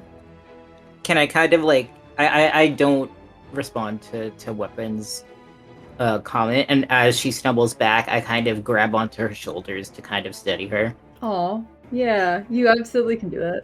Weapons is confused, but says nothing else. Yeah, you steady her, and she kind of glances back at you, and regains her footing. And if there's anything else you'd like to do on your turn, we can go ahead and do that before we end it. I look at her down like this. Oh. Again, for the viewers, it's Puzzles doing his goofy, like, little smile. His goofy little smile is looking down. She doesn't react because she's under your mind control, but she does look up at you. So, I mean, you make eye contact. And Puzzles beams. I love you, Mr. Puzzles. I love you, Mr. Puzzles. Is that all you'd like to do with your turn? Yes. Okay. We are going to go to Vincent's turn, and Vincent is going to... He's going to attack Toomp, and he is going to use another ability, which is called Acid Weapon, and it allows him to add a 2d4 acid damage to a weapon of his choice for the next attack. And if the target rolls below a 13 or higher, then they'll be taking an extra d4 worth of damage over the next turn and have disadvantage during their next attack. So essentially, he takes his scythe, he pulls a flask from his hip, pops the cork off, and like dumps acid over his scythe's blade. And then he's going to go in for an attack on Toomp. Really? Oh, talk about a Deus Ex Machina.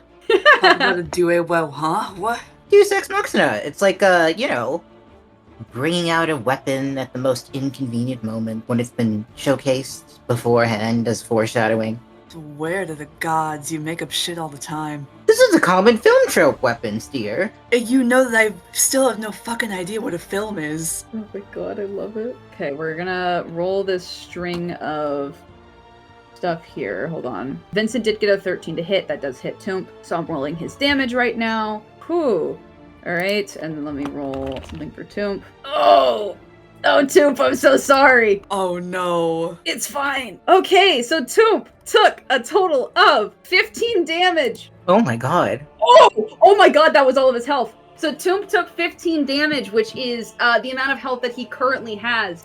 And you watch as, like, Vincent slashes with his scythe, the end of it, like, hissing and spitting with this green poisonous acid. And it cuts into Toomp's dragon form, and immediately, like, the acid mixing with his gelatinous body makeup, it doesn't go well. Actually, it cleaves Toomp's dragon form, like, clean in half.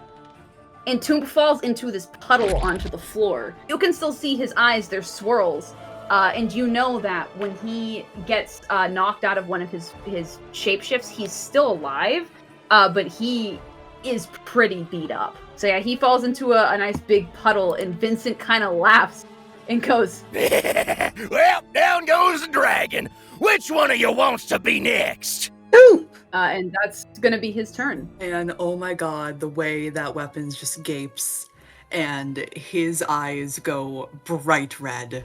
He is the most furious he has ever been, like, this entire session. Well, I suppose it's a good thing it's your turn. Absolutely. I was already gonna do this. Yeah, I use my rage ability again. Alright, we love to see it, and that's the one where it's gonna give you a...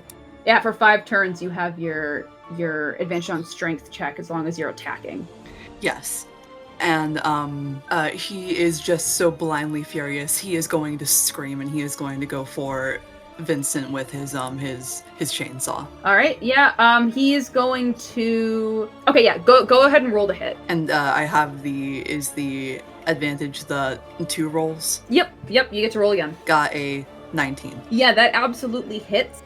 You can go ahead and roll damage as a reaction because Vincent has an ability that allows him to do this. Yes. He is going to not dodge the attack, but he is going to raise his arm to kind of block some of it, and it hits the armor covering his arm, so it's going to take half damage. Okay, I got a 10. Okay, so he's going to take 5 damage from that. You motherfucker! He lifts his arm, he catches the blade, and he just kind of smirks at you, and he goes, Maybe you should try harder next time, pal. That ain't gonna take me down.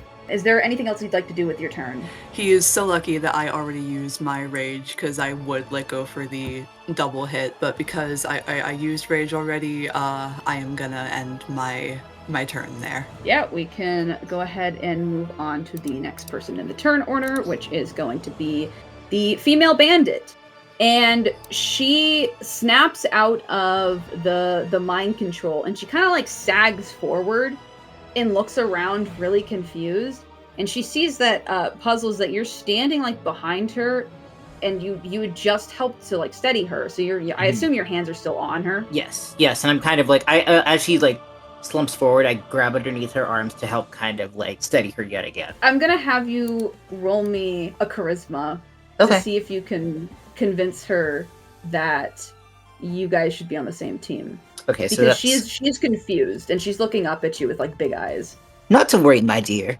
We have everything under control. +2, right? Your charisma is a +5. +5, oh shit. And if you hit a 19 or a 20, then it's Shit. considered a nat 20. That's okay, I'm giving you advantage on it, so you can roll again. Imagine if I get like a worse roll than this one. That'll be so funny. 18. Oh yeah! Okay, tell me what you're like saying to her to try and convince her to be on your side. Alright, my dear. Oh god. Sorry. Player got nervous and shy. You've been doing magnificent so far, my dear. Now, we can just land a hit on that brute. We'll finally get back what he took from under his reign of terror. Are you with me, my friend? It was inspiring. It was so inspiring. She looks up at you, she kind of looks at Vincent, and she looks down at herself, kind of contemplating if this is what she wants to be doing. But your words are so convincing, and you've been oddly kind to her despite the fact that she's been entirely under your mind control. She was aware of everything she was doing, she just couldn't fight against it. But you didn't actually hurt her at any point. So she gives you a nod, and she goes to attack Vincent on her own accord. So I'm going to go ahead and roll to hit with her knife. She got a 14, which I'm going to give her a special little advantage here. Hold on. Because she is super inspired and she feels the weight of your words in her heart. She still got a 14. Unfortunately. So she does just barely miss, but she does make an attack towards him. She goes to swipe at him with her knife, and he's mostly focused on weapons at this point, but he does manage to like take his arm that is not currently fending off a chainsaw and like smack the knife away. The bandit, she does kind of take a couple of steps back and steps back to your side, Puzzles. And that's going to go ahead and end her turn. Okay, I'm gonna like, as she falls back, I'm going to catch her again. Oh, yeah, man, she lets you. You did your best, my dear. She gives you a squint. You can't see her smile, but you can tell she's smiling. And we'll move on to the male bandit's turn. He sees that his friend has just turned against them fully, and kind of looks over to Vincent and looks at everybody else and has started reconsidering his choices. No fucking way. And he is going to attempt to flee the battle. Now, when leaving a battle, it's going to give anybody in the vicinity the ability to do an opportunity of attack. The closest person to him is Vincent. So when he tries to back away and flee, Vincent like turns to like whips his head around to him and goes, Where the hell do you think you're going? and he's going to attempt to swipe out with his scythe towards the other guy, which let me roll that. He does miss. So he swipes out with his scythe. He doesn't quite hit the bandit. The other bandit takes off and he bolts. The back door, which was behind them in this room, he like kicks it open and he sprints outside. He's gone. So he's officially gone from the turn order. Weapons just kind of laughs and goes, no honor. That's why guys like you don't fucking win. Talk about exit from stage left. That also gets a bit more of a little chuckle from Weapons, though he is still so fucking pissed. Rightfully so, honestly. The reason you are pissed, Toomp, he is officially going to have his turn now. Actually, I lied, because he totally went down, so we're skipping him. He's still up, but he's missing a turn, because he did get cleaved in half, and is currently in the process of reforming. And Weapons is kind of sort of like trying to get a foot like in front of him to like try to guard him while still trying kind of fighting Vincent. Oh, yeah, he's unable to do anything for his turn, so it'll skip by him. That's gonna put Puzzles up next. So your only enemy left right now is Vincent. Okay, so I am going to shoot Static Shock at him. Or actually, no, I'm going to dash forward, and I'm going to do a high jump and land behind him, and then do a Static Shock. Okay, yeah, go ahead and roll to hit. Alright, 1d20 plus 1? Yep. Okay. I'll give you advantage because you are now behind him. Okay. 13. That unfortunately does not hit him, but it does get really close. It, like, you go to fire and it kind of whizzes past his horns, and he does flinch from it. Ugh! Alright, I kind of, like, take my other hand, pound it against my fist. What is wrong with this blasted thing? Alright, and is there anything else you want to do with your turn? Let me see. Can I punch him in the face? You just attacked, but that's really I funny, did. so yeah. Okay. I'm gonna let it happen. That's really funny. Okay. Roll 1d20. So go ahead and roll 1d20 plus your strength, which is a 0. Okay, so nothing. Yeah, just a flat d20. A 2. Yeah, no, you don't hit him. That's almost funnier. Yeah, he like tilts his head and looks at you weird. Was that supposed to scare me? And then he turns back to Weapons. I kind of just look at him and shrug.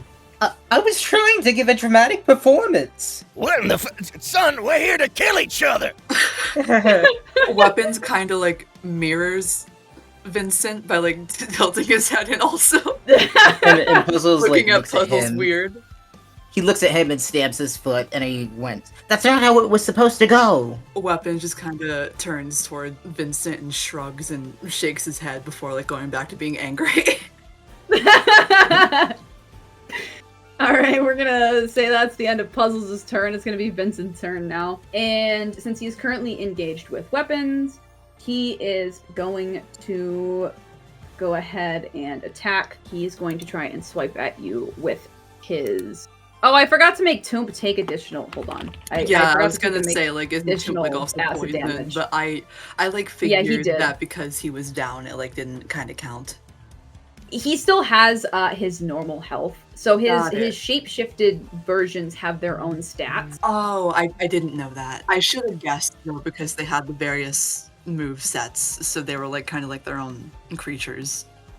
Yeah, they have a lot lower stats than if he was to be in his normal form. But yeah, he took whatever remaining damage was over the health that he had previously, because the attack Vincent did more damage than he had health at the time. So whatever was left over went against his health, and then this also just took some health away. So he took 3 poison damage on his turn that I forgot to give him. So anyways, back to Vincent. He's going to try and hit you with his scythe. He is going to use the second charge on his multiple stabbings, so he won't be able to use it again. So he's going to try and hit you 2 times. The first one was a 10, which I know does not hit you. The second one, so both of his attacks miss. He's a little too preoccupied with the chainsaw that's half buried into his arm, so he does miss both swipes at you. And we'll go ahead and we will pass his turn, and we're going to come back to Weapons at the top of the round. And at the repeated misses, and also because, you know, like his weapon buried like into Vincent's arm, like the armor there, he just kind of builds up a laugh that is so evil and so maniacal because he just really wants to fucking kill this guy already. Yeah, gonna keep attacking with the chainsaw, and I believe I still have rage. Yeah, I do. Yep, you sure do. Oh, that's right, you have advantage. Yep. Yeah, I have to do it again. I just didn't copy and paste it. Right, I got a 17 for the hit, and then... Yep, that absolutely hits. You can go ahead and roll your damage. Alright, I got a 6 again. Okay.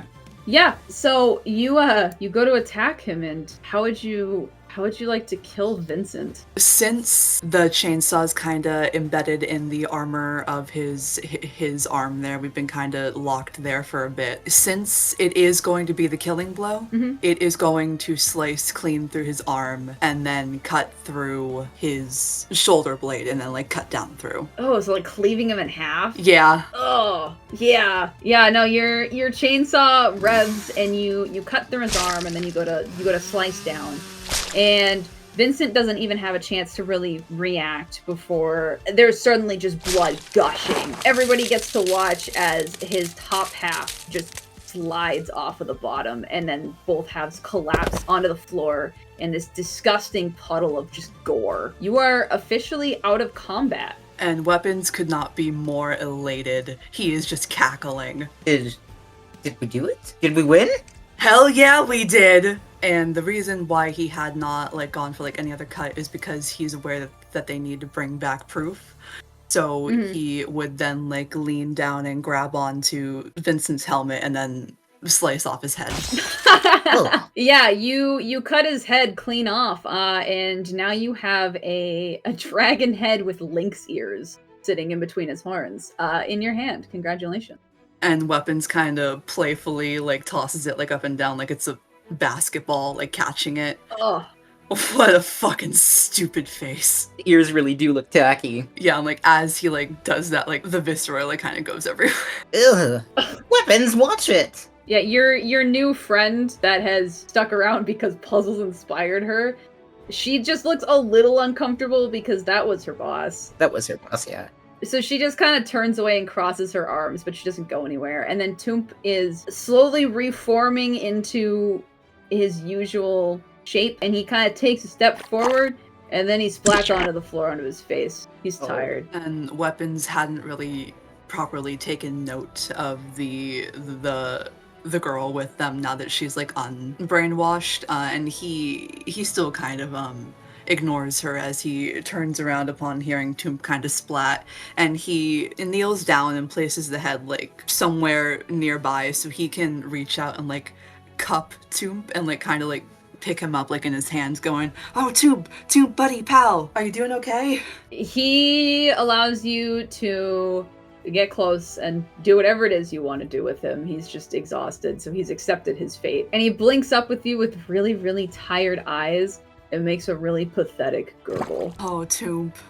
And even though like Weapons is again covered in blood, he does not care. He kind of like maneuvers Toomp around so that he can again rest like in his arms while he leans down to pick up Vincent's head again. Puzzles just leans over, like, you know, the camera is focused on Vincent and Weapons and Toomp, and Puzzles leans in and is like, "You're not expecting us to carry that back, are you?" Weapons just kind of blinks and goes really confused, like goes, "Yeah, that was the whole point." Oh, you misunderstand, dear Weapons. I'm saying that I am not touching that with a 40-foot pole, and I'm pretty sure our new friend, and Puzzles like kind of like looks over at her, at the girl, and kind of walks up to her and kind of like taps her shoulder a bit and is like, "Pardon me, dear. What did you say your name was?" Even though she never said her name.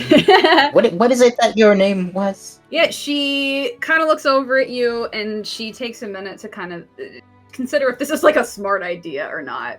But I think at this point she's kind of resolved to the fact that she's unwillingly, but also totally willingly stuck with you guys. And she pulls down the piece of cloth that was like covering her mouth and pulls back the hood. And it's a redheaded girl with big bright eyes, and she offers a really tired smile. And in a very, very like quiet voice, she goes, "My name's Maggie." Maggie. What a wonderful sounding name. It's a pleasure to meet you, Maggie. And Puzzles does a very dramatic, silly bow to the point where his hat is kind of like the feather on his hat is grazing across the floor before standing back up. "My name is Puzzles. This is my best friend Weapons, and that is our beloved little gelatinous blob Toomp. It is an honor to have you be part of our team." It's nice to meet you guys, for sure. You're an interesting lot. Thank you. Weapons kind of looks at her and waves, but doesn't really do like much else. Very neutral toward her, but he's fine with her just kind of being around. Yeah, she gives you like a half-hearted wave back. Like she's a little nervous because she's kind of worried that you guys might still potentially be enemies, but you know, kind of accepted that she's here now. Nah, yeah, he's fine with her doing whatever. Like, if she wants to leave, like, she's very free. Like, Weapons does not care. Meanwhile, Puzzles is just like stamping his feet and flapping his hands. It's like, oh, I can't believe it! We finished our quest, and we got a new teammate out of it. Yeah, she just kind of smiles, and I mean, her boss is dead, and her buddy abandoned everyone, so she doesn't have anywhere to go. And this town probably doesn't like her much, considering they didn't like Vincent, and she may or may not have been the person to put the arrow through somebody's throat. So. Well, now she gets to share in the bounty that they're about to get for Vincent, because Weapons just kind of goes, job's not done yet, Box. Let's go and turn this shithead in. Oh, right. Oh, Maggie, I must catch you up to speed. There's so many adventures I've got to tell you about. Oh, yeah, she smiles and she kind of like moves over to walk with you guys as you all start heading out of the building. And she's like, I'd love to hear them. Oh, great. I can start you off with our first one. The day Weapons and I first met. Oh, it's so cute. Yeah, as you guys are heading out of the house, the sun is pretty low in the sky. Dusk is fast approaching, and you know that you need to turn in proof of your bounty before the stroke of midnight.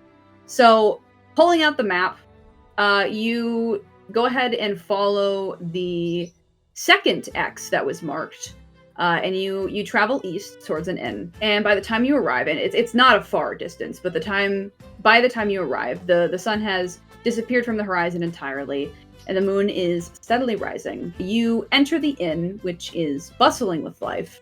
A few tabaxi are playing cards off to the right, while a company of elves are raising their glasses in a shared toast. The four of you, however, make your way towards the back of the inn, following the instructions that were left on your initial letter. And the booth that had been mentioned is towards the back of the building, and it has a lone patron. A knight with thick armor sits at the table, their helmet obscuring their face entirely. You can, however, make out two cat-like ears peeking out from beneath the armor plating. And as you approach, the knight kind of waves you over and goes, "Was wondering when you two would show up. Did you complete the mission?" And Weapons kind of proudly holds up Vincent's head and tosses it onto the table. I'd sure as shit say so. She takes a look at the head and she kind of grabs at it, holding it up by the horns, turns it this way and that, nods to herself and goes, "Yeah, this is him all right. Well, I suppose that means we can give you your reward." And she pulls out a thick, like, burlap sack and pushes it over the table for you guys. And inside of the sack is a total of 2,000 gold, which can be split amongst you all. And she takes the head that you've given her and she shoves it into another sack that she had on her person, and kind of like ties it to her belt. But you guys can officially you can divvy up your gold as you want. There's a total of 2,000. There are 4 of you if you wanted to split it 4 ways, or you can split it 3 ways, up to you. Or, one person can take it, but you can decide amongst yourself. And is there any last minute things you'd like to do before we end the session? Weapons is just gonna take the bag and hold it up and smile toward like all 3 now of his pals.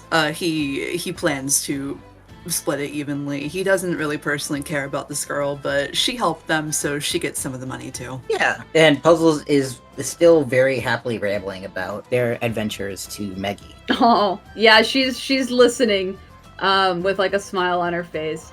And Toomp at this point is sitting up on Weapon's shoulder, and he's just kind of hanging out and watching as everything happens. And that, I suppose, is where we can go ahead and fade to black, end the session there. Camera pans up toward the roof of the tavern, the moon like fully like up into the sky. Beautiful nighttime scenery, but as we get further away, we can still very clearly hear Puzzle's voice just going like on and on and on, like with his story. Yeah, he has so much to say. So much to say. And then there was this other time. I'd like to take a moment to thank both of you for being my players for this session. I had a lot of fun. I hope you both enjoyed it. I did, yeah. Yeah, that was a blast. I was When's the like next one? I was trying to hold back from like gasping and like getting happy like when we did make the bandit Meggie. I literally, like, I wasn't thinking of anything, like, other than, man, that would be so fun and cool. And then when you did it, I literally, like, paused IRL, and I was like, dude, no fucking way! I can't believe that shit actually worked. Yeah, you're pretty charismatic, so good job on that. I know. All right, well, we're going to go ahead and close out the session here with my final thank you. Once again, thank you, Evan, who played Mr. Puzzles, and thank you, Sebastian, who played Mr. Weapons. Maybe one day in the future we'll do another one, because this was very entertaining. Please, please, Thank please, you please, please, please, please, for- please, please. Thank you for hosting it, and thank you, viewers, for listening. Thank you, thank you. Yeah, thank you, everybody, for listening. I hope you enjoyed, and maybe one day we'll see you in the future. Bye-bye.